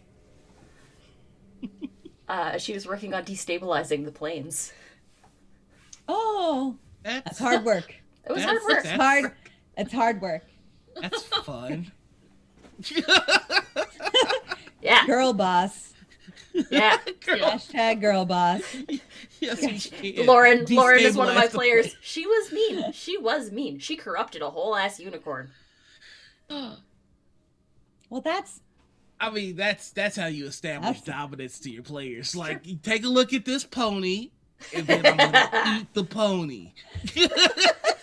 I just imagine it's like a goth unicorn makeover. It's like all of a sudden the horn is. Yeah. It was a sort of halfway portal to the Feywild that they had encountered. That the unicorn was the guardian of, and had defouled the place and placed these jagged iron spikes into the unicorn to corrupt it. And like it was like one step ahead. It's like we saved that. They did save the unicorn, and there were flumps. God damn it. Avalon, now all I'm thinking of is a goth unicorn. I know. The iron spikes are just like fucking piercing. Yeah. I love that. Oh yeah. It was like just like in like the hindquarters, just like it looked like kind of like shoot. Gothicore. Yeah, Gothicorn. it was a very Gothicorn. And I feel like now it has an attitude. So it wasn't actually supposed to be a combat encounter because this thing would kick their ass. The whole thing was to get the spikes out of the unicorn so that it could heal itself. So like instead of like unicorns usually have a healing aura, I had like a necrotic shroud that did a fear effect and would do necrotic damage whenever you got too close to it. Yeah. Awesome. So, but like, also, what if the unicorn shopped at Hot Topic? I mean, What if its mane only covered one eye? Yeah. Yes. the swoop. What was there a goth My Little Pony? Because that's what I'm picturing that in my head, but I don't think that's a thing that exists. I'm pretty Must sure have there's been. fan art of it. Maybe I like have a very clear image of. Not Okay. canonically, no. Canonically, no. Thank you, chat. There Thank should you. have been. It feels like an obvious choice. It might be a Yeah. character card in Unstable Unicorns.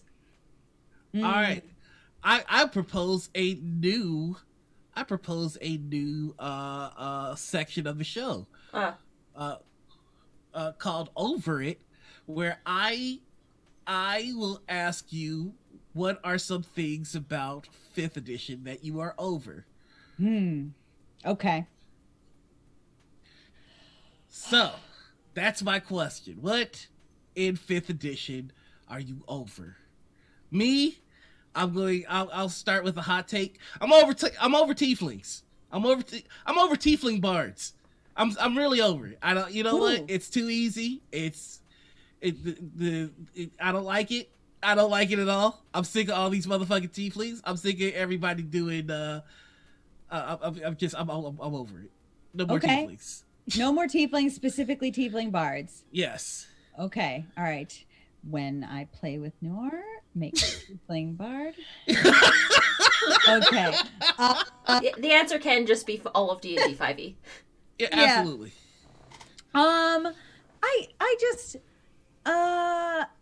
I think I'm over people telling me that there's no rule for backstab in 5e. I know, I don't care. I'm doing it anyway. Yeah. It's awesome. I know everybody's just like, actually, did you know that there's no? Yeah, I know. I don't care. We know that, you know, to that point, I know there's no goddamn surprise round, but there is when I play. Same. Fuck you. Same. I don't care. I'm over Mike Merrill still being at WotC. Well, that is the default answer. That is that's clearly- That's the Given. free space on the bingo card. Yeah. But now we're really gonna like get into it. Like, you know what else I'm over? I'm over all the bard sex jokes. I'm over it. So over that. Over it. I'm the bard fucks the dragon. No, look, we get it. We've heard it. It's done. Put it down. It's over. Yeah. That'll do, Donkey. That'll do. Yeah. Yeah. That reference is so layered. It really was. It really was. I also am over. I shouldn't say I'm over this but I am over only musical bards. Like, Yeah, please give want me some, more like, bards. Thank you. poets or storytellers or entertainers. One that does close-up magic, like mime. Yeah. So Jamie the Jedi, who was in chat earlier, was the bard in my main campaign. And Errol Chandler was a sleight of hand magician who used illusions. Yes. It makes was sense. very Chris Angel mind freak. Mm-hmm. Yes. Errol Chandler mind freak. You get the enemy stunned because you pulled a I don't know. A rabbit out of a hat. Yeah, or I don't know, something. You just like have their sword. Like, Oh, you mean this inside sword? you. This sword. Yeah. I just like, I had a warlock bard in one of my campaigns. Bardlock. Yeah. Who did tap dancing. love it. It was so, and like she would conjure devils by doing a certain routine. And it was just so fucking sick. Beautiful. It's beautiful. I love it. I love it. More variations of bards is what I Thank you. Hey, you know what else I'm over? You know what? This section is just for me. I'm so sorry. I'm over dumb barbarians. Yeah. Yes. Can we stop that now, please? We've done that. My favorite barbarian that I play, Malachi, is a very wise barbarian who, like, is the keeper of all of his lore for his clan. Yeah, he keeps it tattooed on his body. Ooh, I like that. Ooh, that's cool. And when he has a ritual book because I took ritual caster cleric and magic initiate cleric because he's 5th level, so he can cast cleric spells and like has a ritual tome, and the ritual tome is the collected works of like all his people's rituals, and it is made out of like the tanned hide of all of the previous lore keepers before him. So when he dies, he gets added to the book. Oh, it's a little bit gruesome, but it's like, I love Malachi. Metal. I like that a lot. Yeah, that is very metal. That's pretty metal, yeah. Yeah. Yeah. Jesus. Yeah. I'm over for sure that the only like origins that I can combine for my characters are human and elf. Yes. Or human and orc. Or human and orc. I would like to be like dragonborn and halfling. I don't fucking know. Yeah. Halfling. Yes, right. I would like to be a halfling dragonborn. Yeah. Oh, that's so like, fucking you're adorable. telling me in this world these people can't fuck? I don't believe that. Right. Do you know that in canonic D&D, the only creature that can breed with any other creature is a dragon? So then, everybody can have dragon sex. Well, is what Wizards of the Coast felt was important. So then where is my gnome dragonborn? Yeah. Well, you know what happens when I'm sorry. Not just bards. Not just bards. You know what happens when what you get when a Goliath has sex with a halfling? A human. What? Oh yeah. I got scared. Yeah, I did too. There was a moment of concern. I don't know. Just technical difficulties. Boo. Yeah. And that was the last time we ever saw Noir. But yeah, no, like I completely agree. I think we need more race choices. Because the ones that we have do open up for compelling stories, and I feel like that's something that does get overlooked a little bit. Like the half elf. What's that face, Anita? Brent, Dorkler Canada in chat. Where's my gnome dragonborn bard that looks like the Geico mascot? Could save you a lot on car insurance. Oh my god. I've never wanted anything more in my fucking life. I need it. Yeah.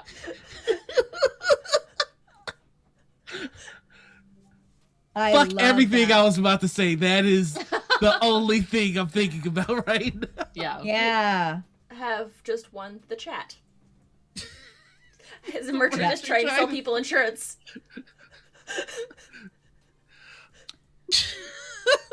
I did play a lizard folk character once that used to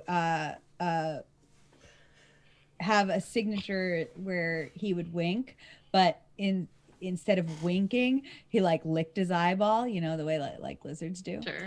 Yeah. It sounds off-putting. Yeah. Like, sure, I'll get that for you, sweetheart. I love it though. So gross. Okay. I think we're almost time to take a break. Yeah. But there is one thing there, another thing that I want to bring up, or two things actually. So that'll probably be another 20 minutes, but because I talk a lot. There's a trap that I saw on somebody's TikTok. There was a DM talking about a trap, and you're all lovely GMs, so I want to know what you think of what this gentleman proposed, which was a party walks into a crypt, and there is a obsidian tomb. One person in the party touches the tomb, and immediately vanishes, and where they were standing, another adventurer shows up and goes, "It's been so long," and then they turn to dust. With doing proper inspection, you realize that in order to get someone out of the tomb, somebody must go into the tomb. While they're in the tomb, they are awake, but they don't need to breathe, eat, sleep, or any of that stuff. But they are awake the entire time, and they don't age. They immediately age when coming out of the tomb. This was the gentleman on TikTok described this as being like the ultimate test for a good aligned party. I have problems with it, but I wanted to bring it to other GMs to see what you all thought about it. So somebody has to go in to retrieve someone else. They swap places. There's always got to be somewhere in there. They just swap, and it does not have to be willing. So what the gentleman on the TikTok was saying was, does your party put the bad guy in the tomb to get their friend back, or what do they do? Now I'm assuming that it would take something to the extent of a wish or a miracle spell to get them out forcibly with magic. I mean, you could just shove a zombie in there. You're right. You're right, Ron. I believe it has to be a living individual. So when you come out, you age the amount of time you were in there. So like if you were in there for a day, you come out. It's the same. It's just the day has passed.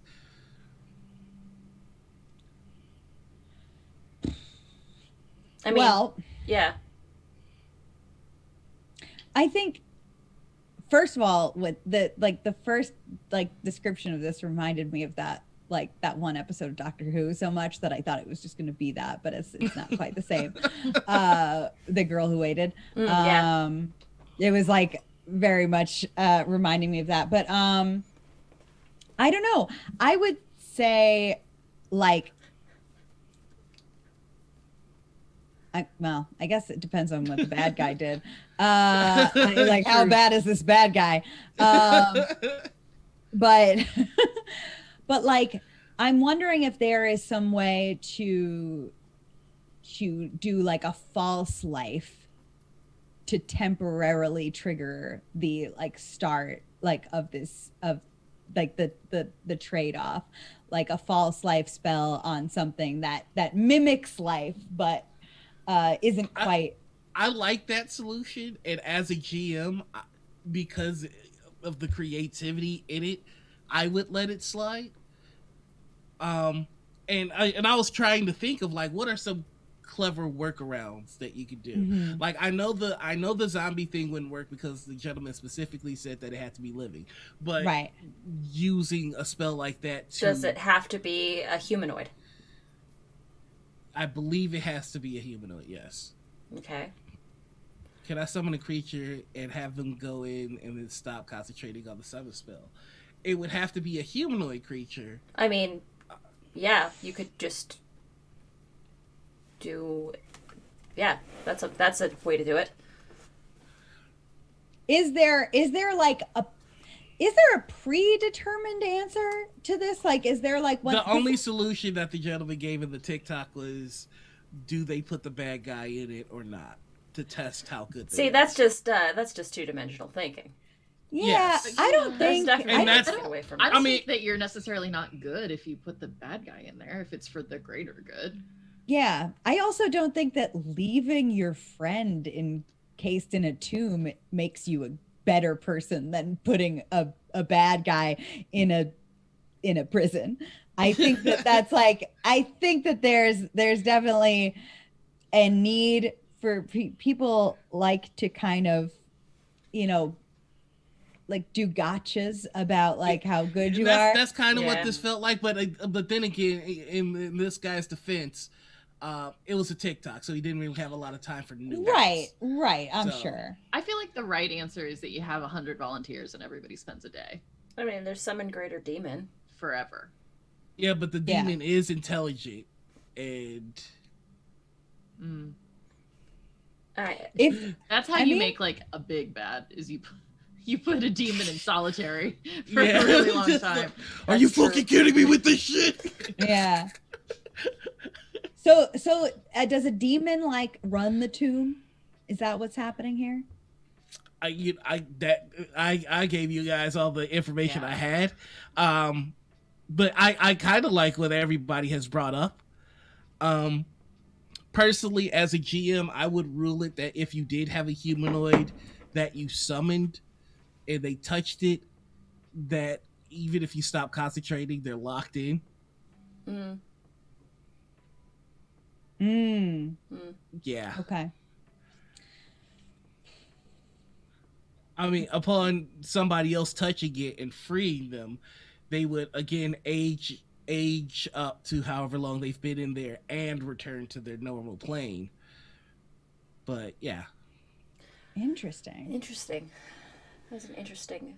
You know what, Alien? That's actually a good point. How about we take ourselves a break, let everybody mull it over, and I can refill my coffee. Mm-hmm. Sounds good. So yeah, we're gonna take All right. a quick 10-minute break. We're gonna do stretches. We're going to do bio things, whatever you need to do. But yeah, we will see you all in about 10 minutes. See y'all in 10. And welcome back. We're back. Hi, everybody. Woo. You. We were seeing some very creative solutions in chat while we were away. Very much so. I would say cheating. Yeah. So let's take a look at some of this stuff. We've got I think I saw somebody say use a clone. Yeah. Clone yeah. was a good one. Clones are people. Contingency spell to cast fireball or something centered on yourself when you enter the box. Wake up in the pre-prepared clone's body that you make. So you go inside and die. Yeah. And wake up as your clone. Yeah. Which I That's would a good argue, like all teleportation, that's basically what's happening. That's terrifying. Thank you. For Because if ruining they're awake teleportation and for it's presumably not suspended animation, a prepared spell would still go off. me. I mean, you go ahead in and blow yourself up. I dig it. Let's see, what else do we have? I hate theoretical moral questions because it's like, how did it get that bad in the first place? Yeah, James and that guy, possibly. Depend on how they respond to the party's ideas and solutions. Like if they just kept saying nothing worked until they thought of their predetermined solution. That's like the trolley problem. Derail the trolley. Or what weird physics make those outcomes the only thing that happen. Yeah, it does feel a little too cut and dried. You want to know what I would do? Hydrate. And maybe it doesn't mean that I'm a good person or whatever by whatever these standards are. But I think I wouldn't leave my friend in there, obviously. Mm-mm. But what I would do is I would send the bad guy in to get the friend out. And then what I would do is I would have somebody create either a clone or a duplicate. Even if it's not gonna work, I would send the clone in. And if the bad guy comes out and the clone stays in, and we're all good and there's like no harm, no foul, and it's we beat the trap. But if not, then my theory is, well, the bad guy has a friend in there and then they're not alone, and then we can just mosey. Simulacrum spell. Yeah. I mean, here is what my character solution would be. I've thought about it. I finally took some time to actually think about it. Um, I would build a prison around wherever the tomb is, and just make that a sentence. You serve 20 years in the box, and we guard you for 20 years, and then the next time somebody, has to serve 20 years in the box, just switch them out. Ooh, interesting. That still feels like maybe a little evil. One practical. Yeah, for sure.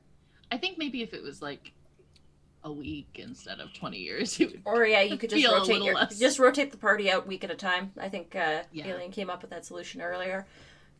But I'd be doing it for criminals. Right. Yeah. Right. Because we're wherever this thing is, we're building a prison system around it, and it's for the worst of the worst. And when I mean worst of the worst, I'm talking like liches, right, and things that are unquestionably evil. I mean, if you throw a lich in there, that's one way of dealing with a lich. Right, for sure. I think again, that implies that the fuss life idea works. But leaving someone in there is a little bit morally gross. Unless they're, I guess, just the worst, as you said. Yeah.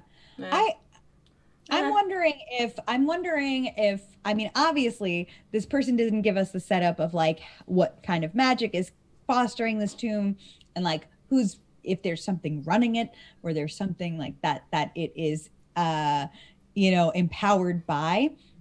And so, like, first and foremost, my goal would be to find out who or what is powering the magic that is making this, so that we could actually find a solution. I want to know what. Yeah, I want to know what happens if somebody goes into it wearing a ring of freedom of movement. Can they just open the door? Yeah, that's funny. I like that a lot. It's like, fuck this. Frame it as a meditation chamber. It's a spa now, like a like sensory deprivation tank. Mm-hmm. It's where you can go to finally get some thinking done. Yeah, that's weirdly creative. Until you like forget to get the person out. I mean, people do sensory deprivation tank things all the time. Like, that's a whole thing. It's like, I really do like this thing as an accidental origin story for the big bad. Like, you go to the sensory deprivation tank meditation spa, and then whoops, something blows up and no one's there to let you out. And then, 200 years later, now you're just like in charge of this doom temple. After 10,000 years, somebody accidentally lets you out. Exactly. And you're like talking to all of the made up friends that you had while you were in there. It's just the Rita Repulsa origin story. So we're under the mistaken impression that this is some kind of tomb of ultimate evil, when it was actually just a very advanced sensory deprivation. Yeah, it was just a spa that accidentally blew up and now is a cursed temple. Yeah, you make it a really popular spa, so popular that there's always a line waiting, so that way there's always someone willing to take a turn for a couple hours, and you have a money-making opportunity. Oh yeah, you make when so in much doubt, money. make it wholesome. Yeah. I'm just happy we're finally capitalizing off of this. Yeah. It took long enough. So, speaking of turning evil things wholesome, can't ask for a better segue than that. Now we've come to the point of the show where we talk about that guy. Now, if you are not familiar with that guy, or if you have not seen this show before, that guy is a void of fun at the table. If you play TTRPGs, chances are you've experienced this, which is very unfortunate. It's that one person at the table who, if they were just yeeted into the sun, your enjoyment of the experience would increase 10,000 fold. So, I'm going to turn it over to our guest and ask you if you have a story with that guy. Diana's just like, I was made for this moment. Well, it's like hard. It's hard. Like, how traumatized do I want to make the audience? How that, how do I want everybody? Should we give you some previous examples? Do you want some previous examples, or like just a sort of like a litmus test to figure out where to gauge yourself into this narrative? Sure. We've had an ear biter. We had a neck biter. Yeah. Wait, like came up and bit this person's neck? Yeah. Yeah. And then when called out on it, acted as if nothing happened. Then we have the marriage ender. Or relationship ender. That was that was a bleed through GM. That was a GM that or that guy that leveraged NPC relationships to form literal attachment with the player. Oh, yes. Right. Yeah. Okay. I hate how you're like, oh yeah, okay. Oh yeah. Well, that every guy I played with for, pre, I don't know, I'm going to say 2017 did that. So, but okay. So I don't know that I want, because my answer is simultaneously like every man I played with before 2016 or 17. But I guess like for a story purposes, was that I had somebody, I feel like I would need a trigger warning to talk about this. So instead, okay. I'm going to tell a different story. I'm going to tell a story about this guy who was so obsessed with TPKing Marty that he just had like, there was nothing you could do. There was nothing that you could do. So like, if we managed to survive like the first horde of I think it was bugbears that like came at us, and it was like 20 bugbears, this army of bugbears, and we made it out by the skin of our teeth, and that was like a good victory. We were like, holy shit, we almost died, but we didn't. Good. And then he was like, how about 30 more bugbears? And just kept throwing them at us. And we had like figured out like all these traps and all of these things. And we were so excited each time that it that we got something. And then he'd be like, yeah, but then actually now the guards are coming, and like just kept going until we were all dead. And we were like, well, there was no way out of that, was there? And like totally denied it, totally was like, no, there totally was. But it was just so clear that this was the end goal, was that he desperately wanted us to be TPK'd for some reason at this time, and just would not allow there to be another solution to it, which like, if that was your plan and you wanted us to end the campaign, just let us know that you want to end the campaign. But it was kind of just like, this is going to be a futile exercise that for 3 hours you're going to try desperately to win, and I'm just going to imagine things until you're dead. Those are the people that want to win the game. Yeah. I literally can't stand those motherfuckers. I've played with more than my fair share that want to punish you for being clever, smart, or outthinking them. Would you say that you're over it? Yeah. I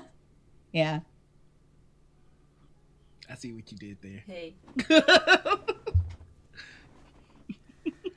How about you, Avalon? You got a that guy? I have a those guys. Oh, I'm sorry. Go ahead. What were you about to say there? Oh, no, God. Oh, wow. No, I think the first several times I played was with the same group of men. Mm-hmm. And I anticipated feeling uncomfortable with like boundaries with our characters. So I would always either make a character that I specifically thought was like off the table, unappealing to them, which would often be like a male character because they were all straight men. But sometimes it would be just a very, very unappealing female character. But it was just always very funny to me because if I made someone that they could not flirt with / harass, then I would just spend the entire game. Like I could be specifically like a genius tinkerer in a steampunk game.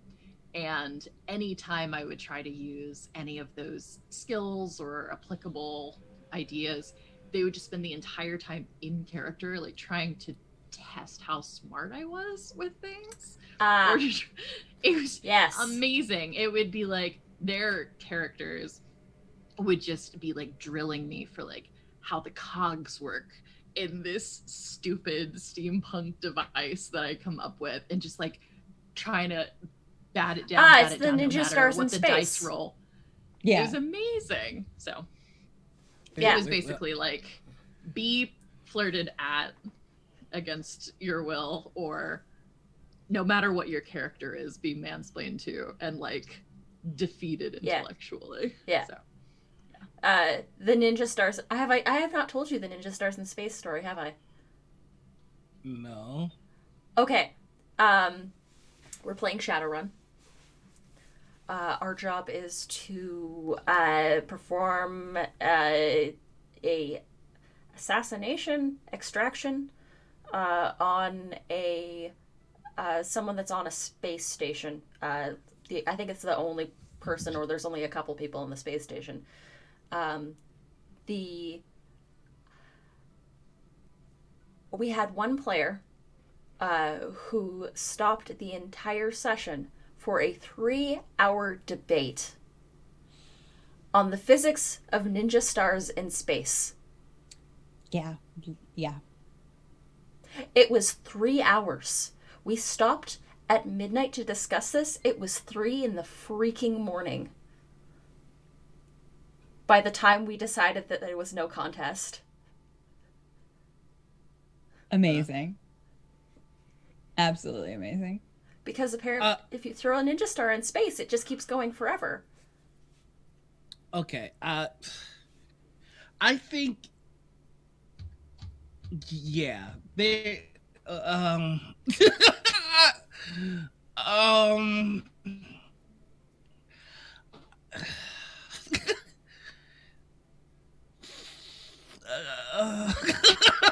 just I need people to not bring physics into my fantasy role play like that much. I have a much healthier and like more positive experience playing with a group recently, but there are siblings in the group, and sometimes there's like, even though we're in our 30s, there's like some weird sibling stuff going on, and I think I don't recommend playing with siblings because like if one of them says that you should be able to use an ice spell to freeze a hole in the boat, and the other one doesn't think that water works that way, like 3 hours later, it's like all of how did you know trauma. They were siblings? Yeah, exactly. It can be a little bit much. It feels like people don't understand the importance that rhythm plays in communicating and storytelling and TTRPGs. Rhythm is rhythm is what makes a moment epic. It's where, you know, I set up a quip, and without even having enough time for us to have any sort of way to communicate it to each other, you finish the quip. Like, that's what makes some moments epic. It's all about rhythm, back and forth, back and forth, back and forth. I will never understand I don't know how people can break the rhythm for an extended amount of time and not feel the awkwardness of it. Right. Yes. I just The reason it ended at It's a 3 very a.m. was tangible because feeling. I said, I'm going to bed. You can deal Yeah. with this. How do you not feel that? They How do don't you have not empathy. Feel that? They don't have empathy. Or like, I think in some times, like when in the case of like siblings, you get overshadowed with your like emotions are overshadowing your awareness of those things. Yeah. But then some people, yes, for sure. I once had a guy this was in a non D&D game, who had two spells. Had a spell where he could like create like a small object out of nothing.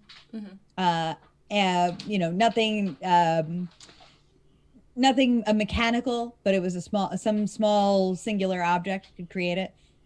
And then had a bag that basically was like a portal to like another universe, where he could like throw things out that needed to be disposed of, like, horrible artifacts that, were going to blow up the world or things like that.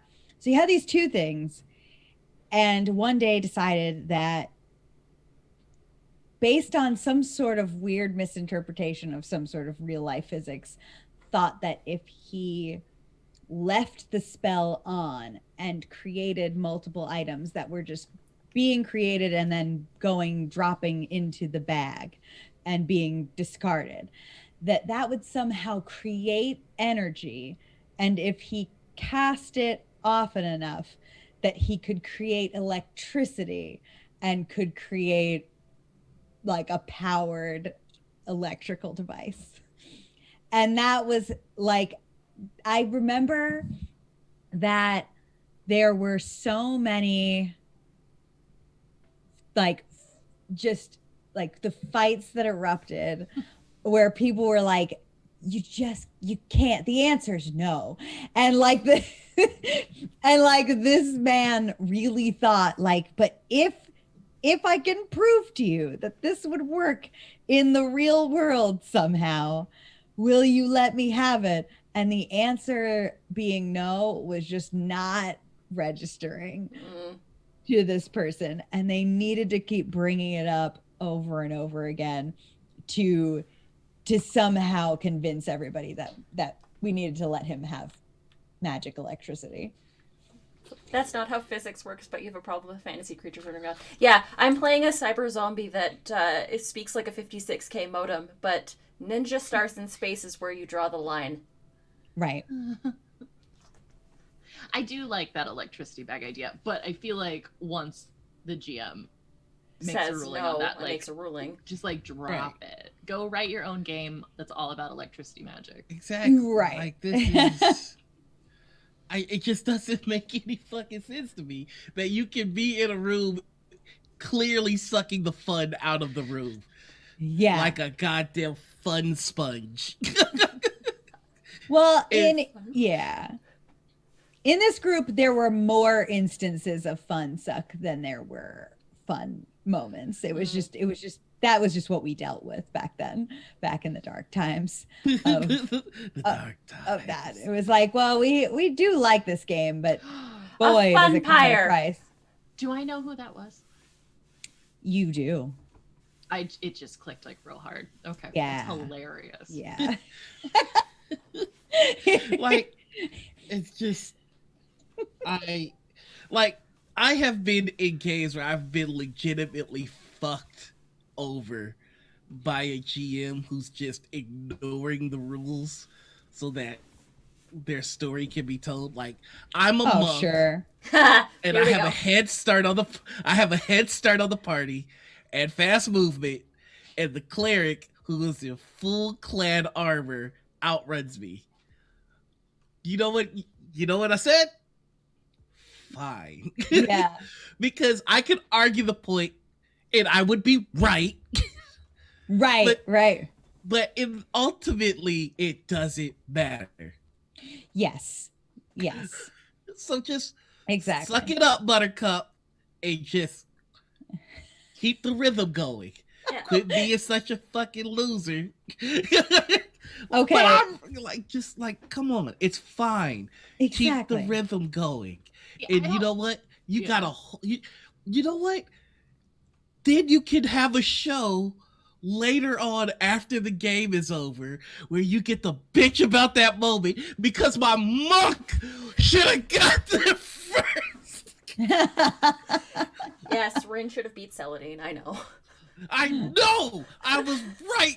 I took the dash action. I was ahead of the party by 60 feet. That GM had a lot of things pre-written. Yeah. Oh, yeah. Yeah, that'll happen. I had a fucking ability where I could teleport. I should have been there first. But you know what? I didn't say this during the game because it wouldn't have been fun there. It's a little bit of fun here. And I'm going to stop now. Dork Lord Canada just said, do I know who that is? You do. And we have them on the line. Welcome. And I like that. The idea of that so much. Could you fucking imagine? None of us would get to talk anymore. No one else would get any words in. Oh my God. No, for Can the rest you imagine? Of You imagine TTRPG People's Court? Where you just God. Just I would have love people that. with grievances against each People other. could do that, like, and like be chill enough to actually participate, like a Judge Judy. The plaintiff believes believes that their monk was slighted. Oh my God. Like When Judge the George, clerk beat them to the like portal. Judge Hodgman, but for Love D&D. it. Yeah. Yes. Oh my God, I want to do this so bad. Did we just I think of a love new that. show, y'all? I think we did. I think that people would be a little too Salty. sore. Yeah. Mhm. Salt court. We'd have to heavily vet people, like, to bring them on for sure. Like it would have to be but oh my God. I nominate my siblings. Not my siblings, but the siblings. Oh my God. The cases are real. The verdicts are filed. This is dice judgment. Love it. That's amazing. I love that so much. Oh no, you've got to use the word lawful in there somewhere.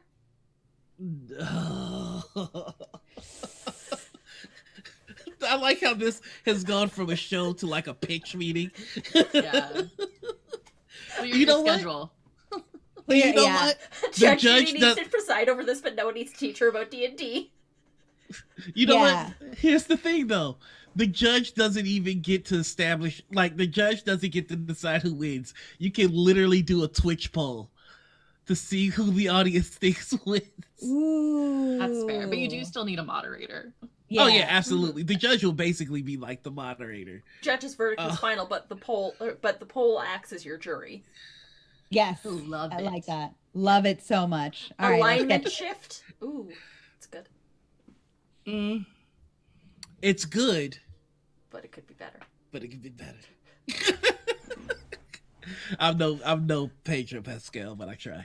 I liked it. I liked it a lot. They definitely preferred it to. You know what? Pedro was working his ass off in that movie. He really was. It's not Yeah. his fault. I don't think it's It's not his fault. No, it's not his fault. Like the more people have made me think about the Steve storyline. Yeah. Like how he body snatched someone, and we are not supposed to care about Talk that.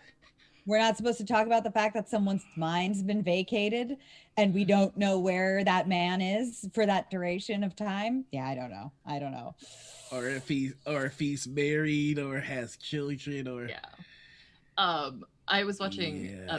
I don't know if anyone watches Pitch Meeting on YouTube, but the one thing they say is like in that Christmas scene. I love Jesus, pitch meeting. It's just like I had I sex with his body without him knowing. Like it's like dark. And then, you know what? Like, I could have found a way to, like, you know, put the fiction filter over it to let go. But the end where they insinuate that she's going to start talking to this man now, Yeah. made me feel, I was like, no, you get away from him. You get away. you get away from him. I thought the insinuated that she was just like, "Hey, what's up?" and then dipped on him. Like, you're not Steve. And then, yeah, and I feel like the outfit thing insinuated that some part of him like was conscious for it or remembered it. Right, that he picked that outfit. Right, like I what? don't know. Or like that it's like kismet somehow that's the outfit she liked. I don't like the whole thing just made me feel like I wanted everybody to stop. Just, like every time like something happened, I'd be like, just stop it. I don't know. Stop it.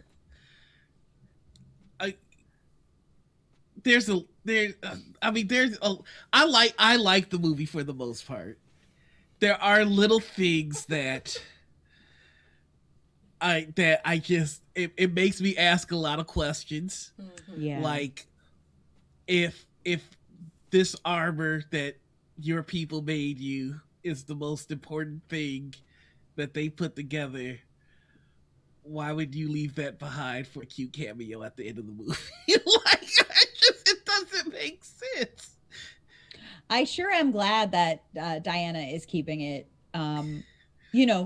just like kind of precariously leaned against the wall, like in her apartment. Like it's not like in her we CCTV surveillance room. Right. After like saying I don't have a TV. Okay. Well, she's got all the TV. Yeah.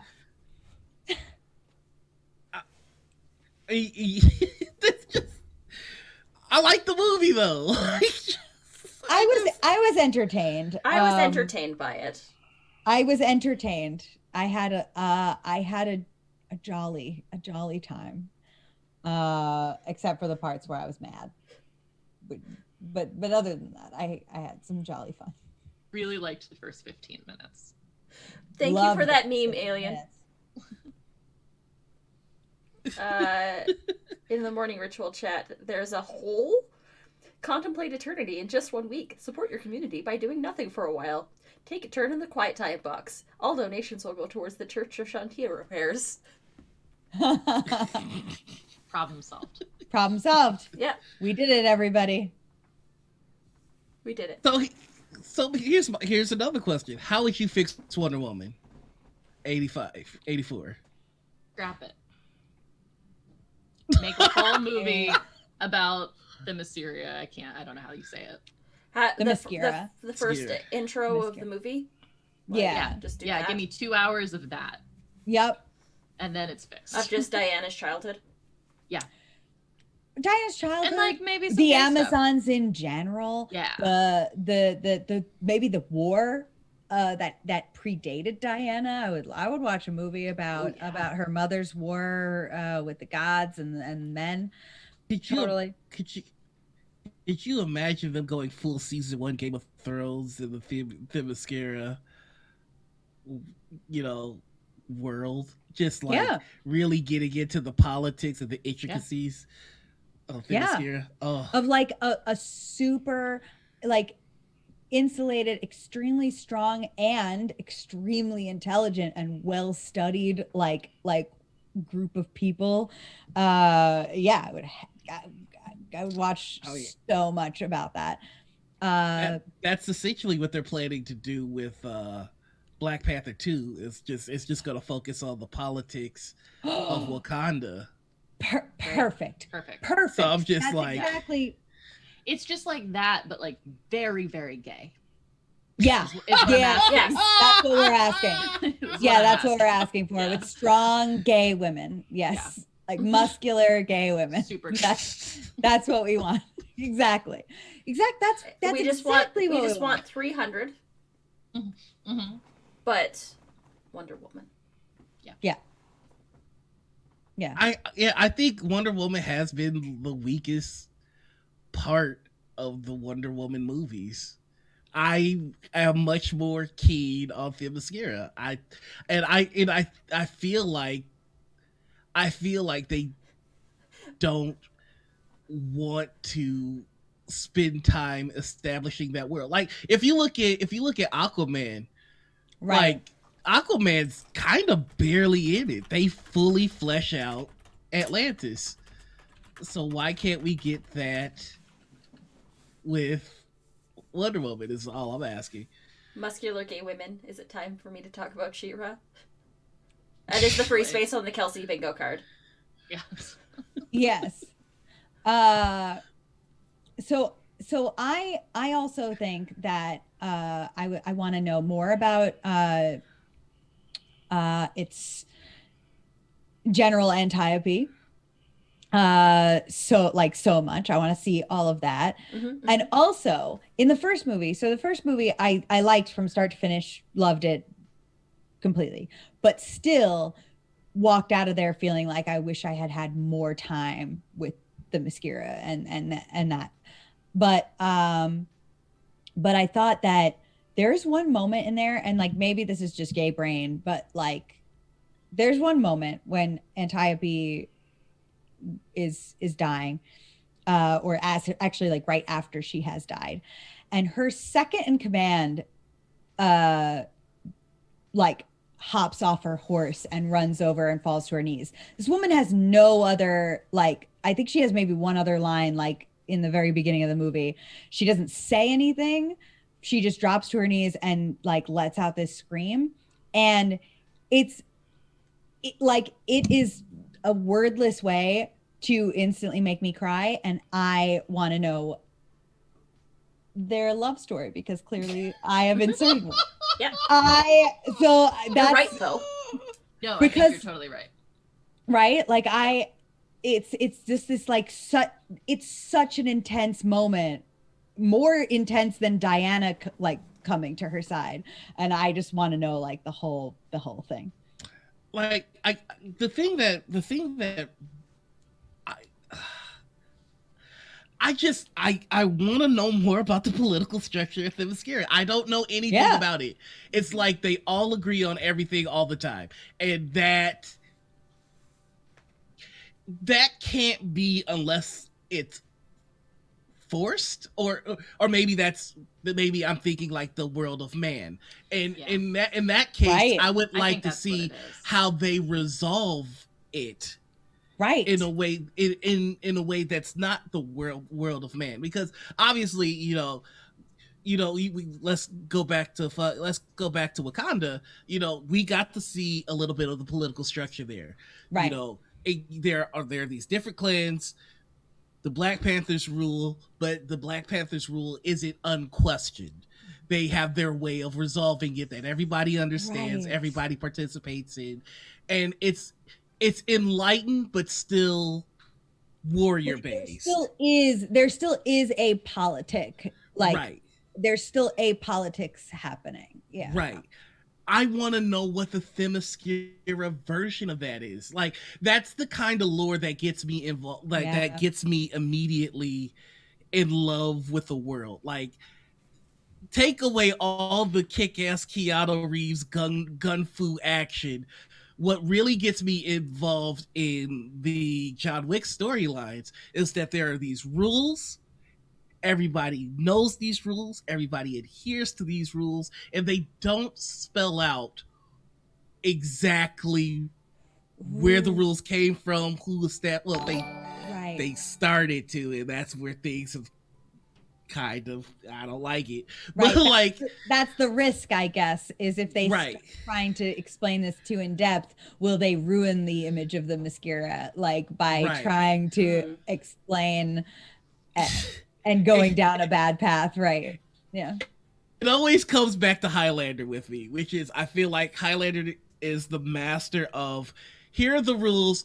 We don't tell you what goes wrong with the rules. We don't tell you why they're the rules, but they're the rules, and don't fucking break them. Like, there's just a certain amount that you show and you give to people that tantalizes them, but you don't put it under a microscope. Yeah. The second you start to put stuff under a microscope, it you know what? You're right. Just don't feed them after midnight. Don't get them wet. Wait, you don't need to know why. But like, I just want a little bit more Themyscira. Don't put it under a microscope. But it's just like, I want to see what Themyscira's been up to in like the time since. Yeah. Zack Snyder pretty much fucked it. Like, didn't Themyscira basically get wiped out in the Justice League movie? Oh, I didn't watch it. I also did not. Yeah. Oh, spoilers. Yeah. That's fine. No, that's No, fine. I didn't think we're- plan on I think watching we're it. fine. Yeah. I also haven't watched Batman v Superman. I have.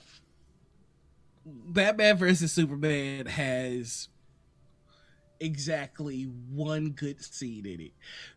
Batman versus Superman did what Pan did in a sense, which is Pan was a musical, then they changed their mind.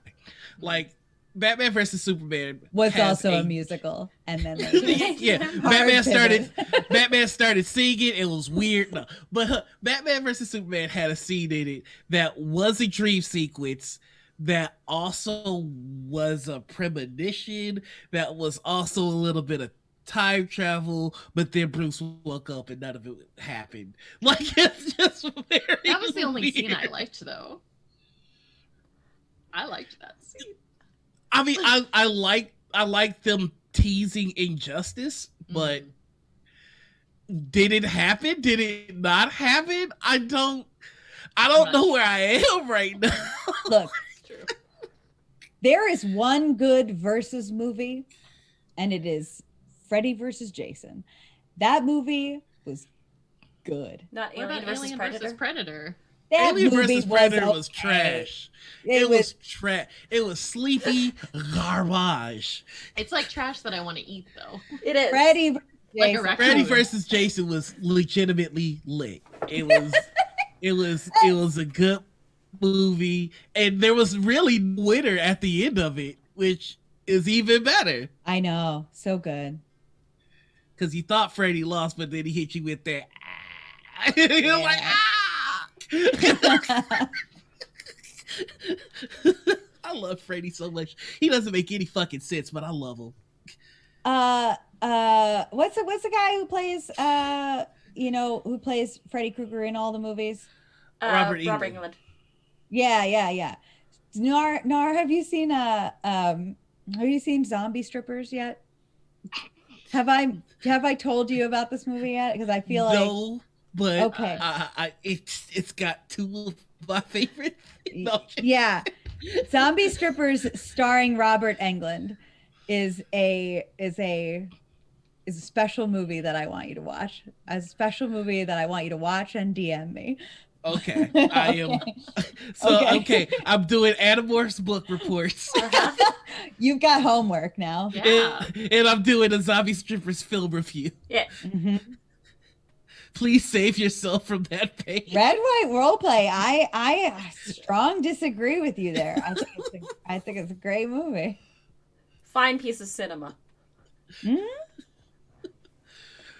I think whatever you do, you're going to be surprised. I'm genuinely excited to watch this film now, and just hopping back to DC because Little King goes, the DCCU is like a buffet, nothing really connects. Some of the food is really bad, but like you don't have to eat it all. I am going to just kind of pivot back to the over it segment, and I'm going to say I'm over the Joker, really over it. Oh yeah. I'm so done with the Joker. It's not even funny. White boy's really out here trying to be the Joker, and it needs to stop. He's not that good of a character. He's not. Poison Ivy is an infinitely more interesting character, and the best we get with her is the Harley Quinn TV show, but she's like, Joker's not even that good of a villain. Mm-mm. He's not. He's really not. I hate that he's so popular. I hate it. It doesn't make sense to me. Yeah. No. Okay, sorry. I needed to get that out. I need it. We're over it. Poison Ivy is also a hottie. She deserves her own franchise. It's not even that she's a hottie. It's the thing that people don't consider about Poison Ivy and Harley Quinn really, and it's my favorite thing when they mention it in the comics, is that they're fucking geniuses. Yeah.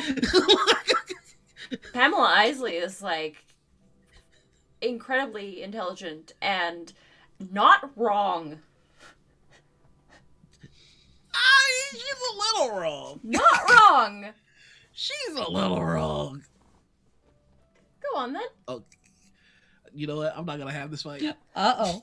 I'm gonna lose this. But she's like, Her methods are questionable. okay, I'll give. Okay. Methods are Okay, questionable. that's fair. But That's fair. That's fair. the message is not wrong. That's fair. That's fair. I'm gonna do with you on this one. Relatable villain. Thank you. It's really hard to disagree with your goals. Yeah. Yeah. Yeah, I mean that's fair. That's But the fair. methods. The It's not to methods, get though. caught up on the methods. Yeah, Yeah. Thank you. Thank you. Same with Mr. Freeze, though. Like, True. you know, very empathetic villain. Yeah. If you can like erase the Schwarzenegger pun freeze, I think that cannot. he's- I cannot. I think it's integral. Exactly. Yes. Arnold Arnold Schwarzenegger Schwarzenegger antagonists are is- my favorite. But he's so Arnold sympathetic. Schwarzenegger is single-handedly responsible for my vicious, fiery hatred of puns. You He didn't hit- like. You didn't Don't. like. Don't do this, Diane. I think you need to chill. Don't forget to winterize your pipes. he just beat you to death with them. It was just one after the other.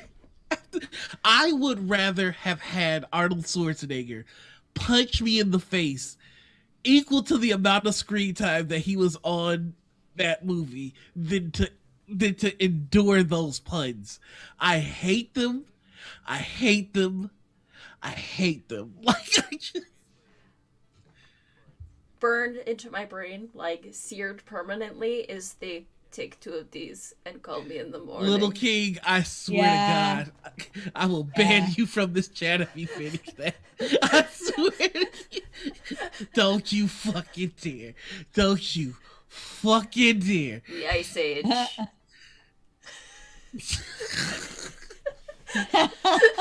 In case you were wondering why I wear a Fight the Chat shirt. Yeah. You know what? You say that you don't like it, but you're laughing. You're doing a lot of laughing. I'm laughing because it's the only thing that's keeping back the seething hatred. The rage leaving his body. It's just a venting port for his rage and fury. These are murder giggles. Oh, well, that sounds nice. Get your These Are Murder Giggles t-shirt next on the Critical Misses store. Oh God. And also, Superman is better than Batman. Just gonna put that out there. Oh No, I have no, you're Same. right. You're right. You're right. Can confirm. yeah. The Avalon's about to have a stroke. Can you just qualify better for me? He's a more interesting character.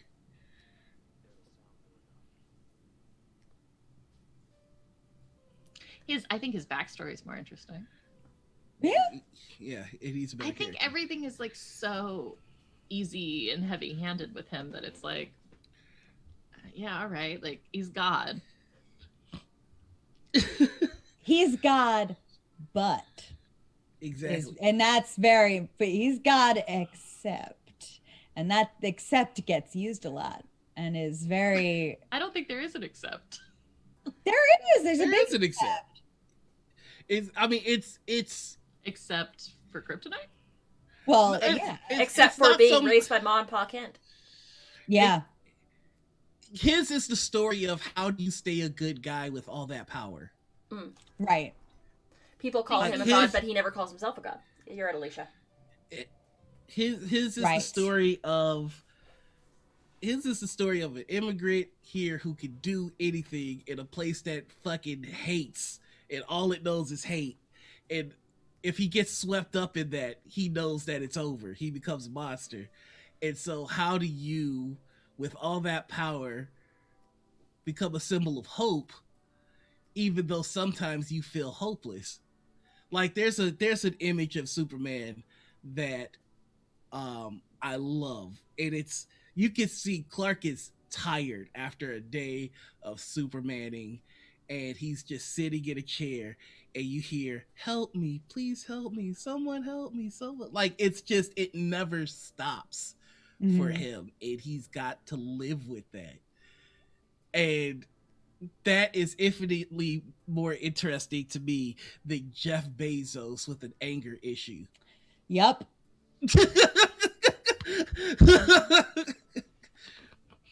I guess I have not consumed Superman content that really explores him struggling with his wholesomeness. Like it's always, what I see is always just like cut and dry. This comes easy to me. There's no moral conflict. I'm great and humble. Don't worry about it. I blame the movies. I blame the movies for that. It's definitely been a thing for sure. The comic books do a really good job of like I mean, I could point you to all like the classics. All-Star Superman is just like, everybody mentions that one because it is the Superman that will never get on screen, because people think you can't have a good Superman movie if he's not punching everything, and that's not it. And they say that because Superman Returns was a Superman movie where he didn't punch anything, but that's not the reason that movie sucked. The reason that movie sucked is because it turned Superman into a creepy stalker who used his X-ray vision to scope out his ex who had moved on with her life. Oh my even God, though he knocked her right. out. Yeah. That's why that movie sucked. Not because he didn't throw a punch. But in All-Star Superman, you get moments where you know, there's, you know, somebody who wants to jump off the roof, and she goes, you know, he flies up to her and she goes, "Oh great, now I can't even jump because you're gonna save me even if I don't want to." And he goes, "I promise I won't. If you just let me talk to you for 5 minutes, whatever you want to do, I'll let you do." And she goes, "Okay." And they just sit in silence for a minute, and she goes, "Those lights are hurting my eyes," and it's the spotlights from the cops, and he just lasers them so that the lights die down. And then they just start having a conversation, and like, that's Superman. Yeah, he could save you against your will, but he's trying to be a dude. Like, he's trying to be a good person, and that's why he'll always be better than, you know, Elon Musk beating up poor people. Like, it's just Superman's that best was a good sell. Superman's that best was a good sell sell that Ma Kent raised. Yeah, that was really so good. Highly recommend reading Superman. He's infinitely better. He makes more sense in the Marvel universe to me than in the DC universe. Interesting. Yeah, that is an interesting concept. Yeah, the Marvel universe has always been about like, what happens if you dump these fantastic creatures into the real world, whereas DC is always like, let's have these fantastical people in, you know, a fantastical world that's built for them. Like, right. it just, I feel like if they put Superman in the Marvel universe, it would change everything in a way that I think would be much better.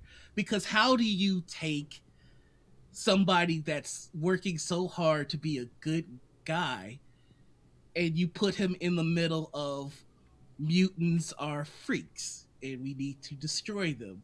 No, mutants are just different. You know, how does he interact with Xavier versus Magneto? Like, it's just, you put a strong immigrant individual who's trying to do the best he can in a situation that's not black and white, and what does he do? I have started writing that story a few times. It's just because it's just like, but again, I could go off on a Superman tangent forever. Sorry. Yeah, we actually have an episode where you did this for like it was 3 hours, I think. Yeah. Well, Superman talk. I'm proud of you because so far it's been the most compelling argument for any comic book character I've ever heard, and I already like him. But if I hadn't, you definitely did the sell.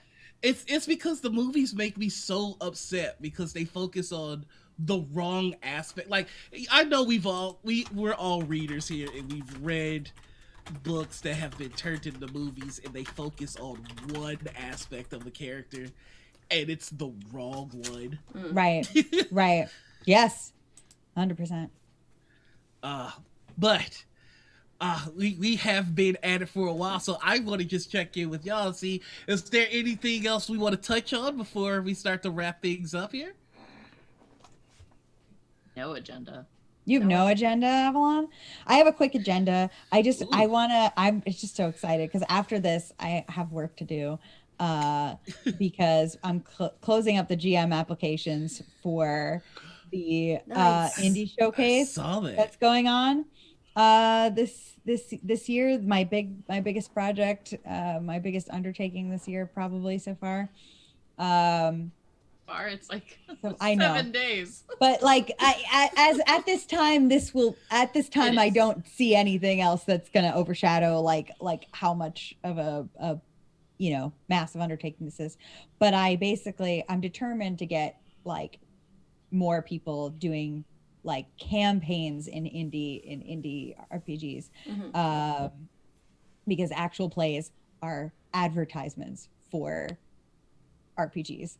People are playing D&D in the magnitude that they are right now because of actual plays. And so I have like 120 applicants for just GM to choose from. So I have a lot of freaking work to do. Just a huge thank you to Drac, who's gonna help me, so I'm not totally on my own with that. What channel can we find this on? It's gonna be on my channel, Superdillin. Okay. In March is the first one. Nice. It's gonna be every Saturday in March for the first one. We haven't picked details yet, players yet, blah blah blah, lots of stuff coming, but that's starting today. Is time to work on that. What time on your channel? It's going to be at I believe 8 p.m. EST, although until an announcement happens, I'm letting it be flexible just in case there are some there are some incredible GMs that applied, so if like we find someone who's absolutely outstanding and they need to switch that up, I'm gonna work on it whatever way that I can.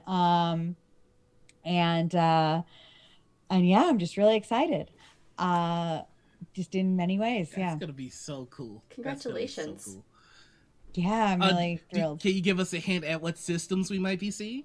Well, I mean, there's been a lot of different suggestions. There are a lot of games in there that people have suggested that I never heard of. So that's part of the work I have to do is looking into now some of these games to see what they're about, to see what they're like. I know that iHunt got pitched by several people, so that's a big contender for sure. Any Urban Shadows in there? I think I did see Urban Shadows in my glance over. I think I did see Urban Shadows. I definitely saw at least a couple people suggest D&D. So I think they missed the point. I think some people missed the point. That's okay. It's like, but yeah, there's a lot. So I have a lot of cool stuff to read up on and cool games to research and things like that. I'm really thrilled. Well, best of luck. I can't wait to check this out because honestly, this is how I find cool systems, by watching other people play them. Right? Yes. That's the point. Yeah. That's the whole point. Yes. I want to see this become a thing. Yes. Oh yes, the indie darling Dungeons and Dragons. Yes, this small little Just a small Small little hidden gem. Yeah. They're this Wizards of the Coast company. There's small little gathering. They're doing the best they can to make it work with the little resources they have. That's funny. But yeah, so that's my day now. Nice. Okay. All right. Nice. Hey, Avalon, you got anything you want to pitch before we start to head on out? I mean, I'm gonna push that podcast. That Yeah. weird little podcast we do. Little sleeper podcast. A little sleeper podcast. Yeah, Diana and I have a weekly podcast called Femsplained Podcast. If you have not previously listened to it, you can find it in all of the podcast places. But it's just basically tangential deep dive into a nerd topic every episode. That's basically what we do. And I think it's fun. So, Yeah, nice. And starting in 2021, we are inviting guests to come on and tangent with us or at us about something nerdy, either they're working on or that they're really passionate about. So we've got some cool episodes. Yeah. So there's we've got lots of people to go through for that too. So that's another thing. And very exciting. Yes. I've got to listen to your episode about the Muppets Christmas Carol. There was a lot of hullabaloo about that episode, and I missed it. It's because we forced Disney to put back the deleted song. Yeah. Because the day after we dropped that episode, complaining about how that song had been removed, they announced re-released that it. they Yeah, were that they were putting it back re-releasing in. it with the song back in. And we so did that. we did it. Yeah. We did it, fam. Yeah. We also famously spent over half of the episode casting a like a Peter Pan or a Wizard of Oz version of Muppets, and then immediately found out that that is actually a real movie that was released in That we theaters both had never seen. that we had never heard of. And but that it actually did happen. And it was like maybe a little bit like if we had I've- done an ounce of research. I haven't even seen the Muppets Christmas Carol, so I need to. Oh. What just happened? I felt everybody turn against me. Everyone. Give him the mark of Cain. All right. You have so much homework. I know, Yeah. right? I've got to like see if I can buy all of the Animorphs on like the Apple bookstore, and they just sit and read them. That shouldn't be a new feeling, Noir. That's true. Also, I do believe I saw goals for your podcast. Is there anything that our audience can do to help that happen? Yeah. We do have a Patreon that we just released as of Hey. 2021. Please do not search Femsplained on Patreon. You will accidentally stumble into turf territory, Oh yeah, fuck unfortunately. that. Oof. But if you go to patreon.com / Femsplained /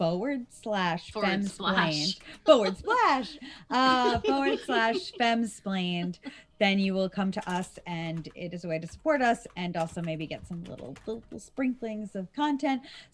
Depending on where you are on the Patreon, you can see some episodes early and things like that. Dope. So we're gonna have all the links obviously on our Discord, putting them down in the chat as we speak as well. Help them out, because cool dorky shit. Who doesn't need more of that in their life? I know I do. So, and I'm sorry, I'm looking at the banner that you all have on your Patreon.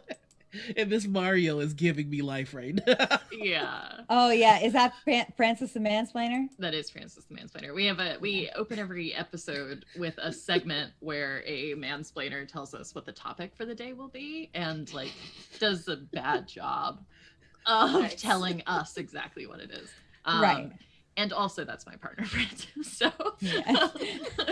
so we really force him to be kind of the antagonist to our Involved. episode. Yeah. Nice. I'm here for it. And there he is as Mario.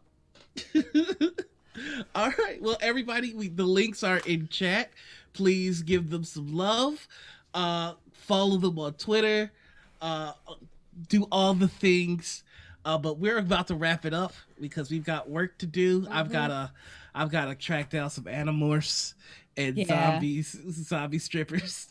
Oh yeah. Yes. Maybe read and watch them at the same time and really get a weird experience. Crossed wires. Just imagine like the Yerks infiltrating the strip club. Now that's our fanfic. That's our new one shot. I think. Wow. Okay. Well, Lauren, hijack the chat for 10 seconds. I'm timing you. But yeah, we're just about ready to wrap up for the day. Thank you all so much for stopping by. I'm Anita. You can find me here because this is my channel and this is the things that we do on Saturday mornings way too early. 98 YouTube subs. Congratulations, Lauren. Hey! Two There you more. go. 2 more and you'll be at 100. Follow Lauren Danger. Yeah, drop the ad so that I could be 99. Yes. Lauren, drop the link in chat.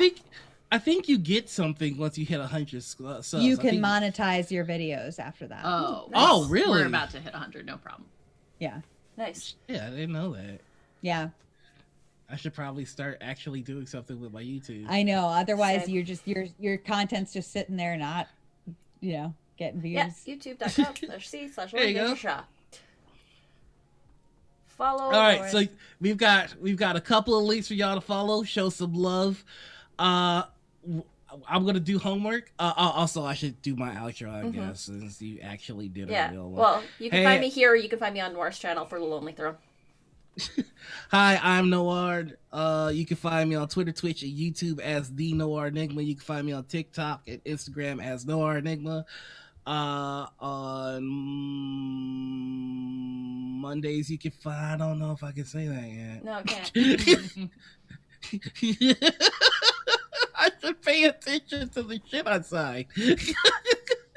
Probably. I'm not good at this. On Tuesday mornings, you can find me on the Tuesday. You can find me over on LFM Network for Degrees of Madness. I'm also the LFM social media manager now. Hey, what's up?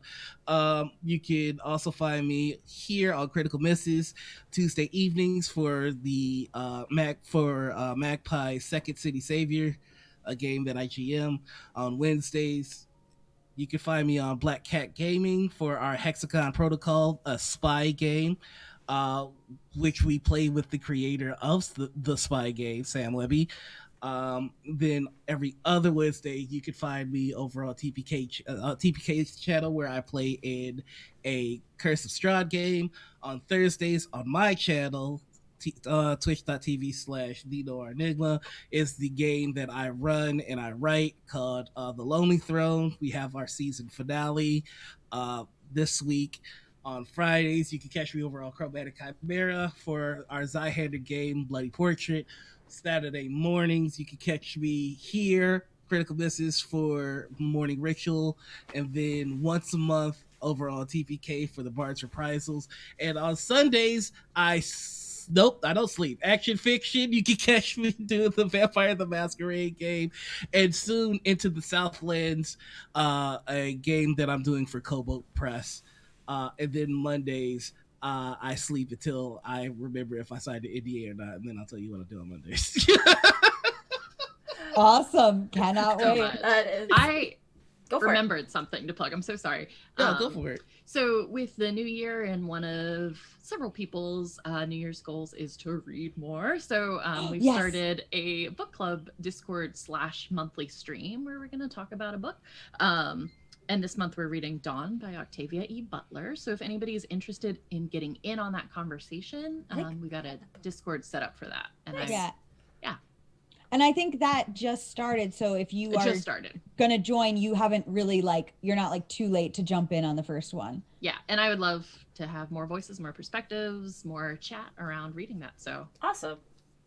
Cool. Yeah, so you can find me here You can find me over on Noir's channel. And am I doing anything else that I can plug? No, I don't think so. But yeah, that's me for now. And Diana, what? I'm sorry. No, go ahead. Diana, where can we find you? Superdillin everywhere. Superdillin.com. Superdillin on Twitter, Instagram, YouTube, places. Superdillin. Superdillin.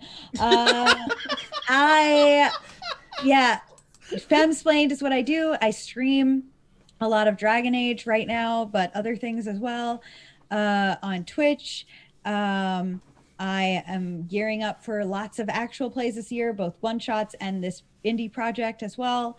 Just if you follow me on Twitter, you will see all the things, or if you go to my website and join my mailing list and stuff like that, you'll be updated. Nice. Nice. We are gonna go on a raid. Who is online that we can raid? Let's see. That's my favorite part of streaming. Aunt Twisted's on. Yep, she's at 9. Oh, yeah. She is on. There's that grandma. She's at 15 viewers. Yeah, it's she's part of the Cypher stream team. She plays The Sims. Yay! Here, I'll Yes. put it in the chat y'all so can I take can see it. Y'all can take a look and show her some love because she's adorable and she needs some more people to show her love. That grandma? Okay, we will raid that grandma. So that is going to be all for our show today. Thank you all so much for stopping by and hanging out and chilling with us and talking Animorphs. And thanks to Femsplained. That's what I have to plug. Our lineup for this month. It's freaking loaded. All right. Next week. Who do we got next week? I forgot. B. Dave Walters. Right. Oh, Dave! Yeah, next week we have B. Dave Walters. The week after that we have Abria. And the week after that we have Honey and Dice is going to be on the show. Oh my god, so many goods.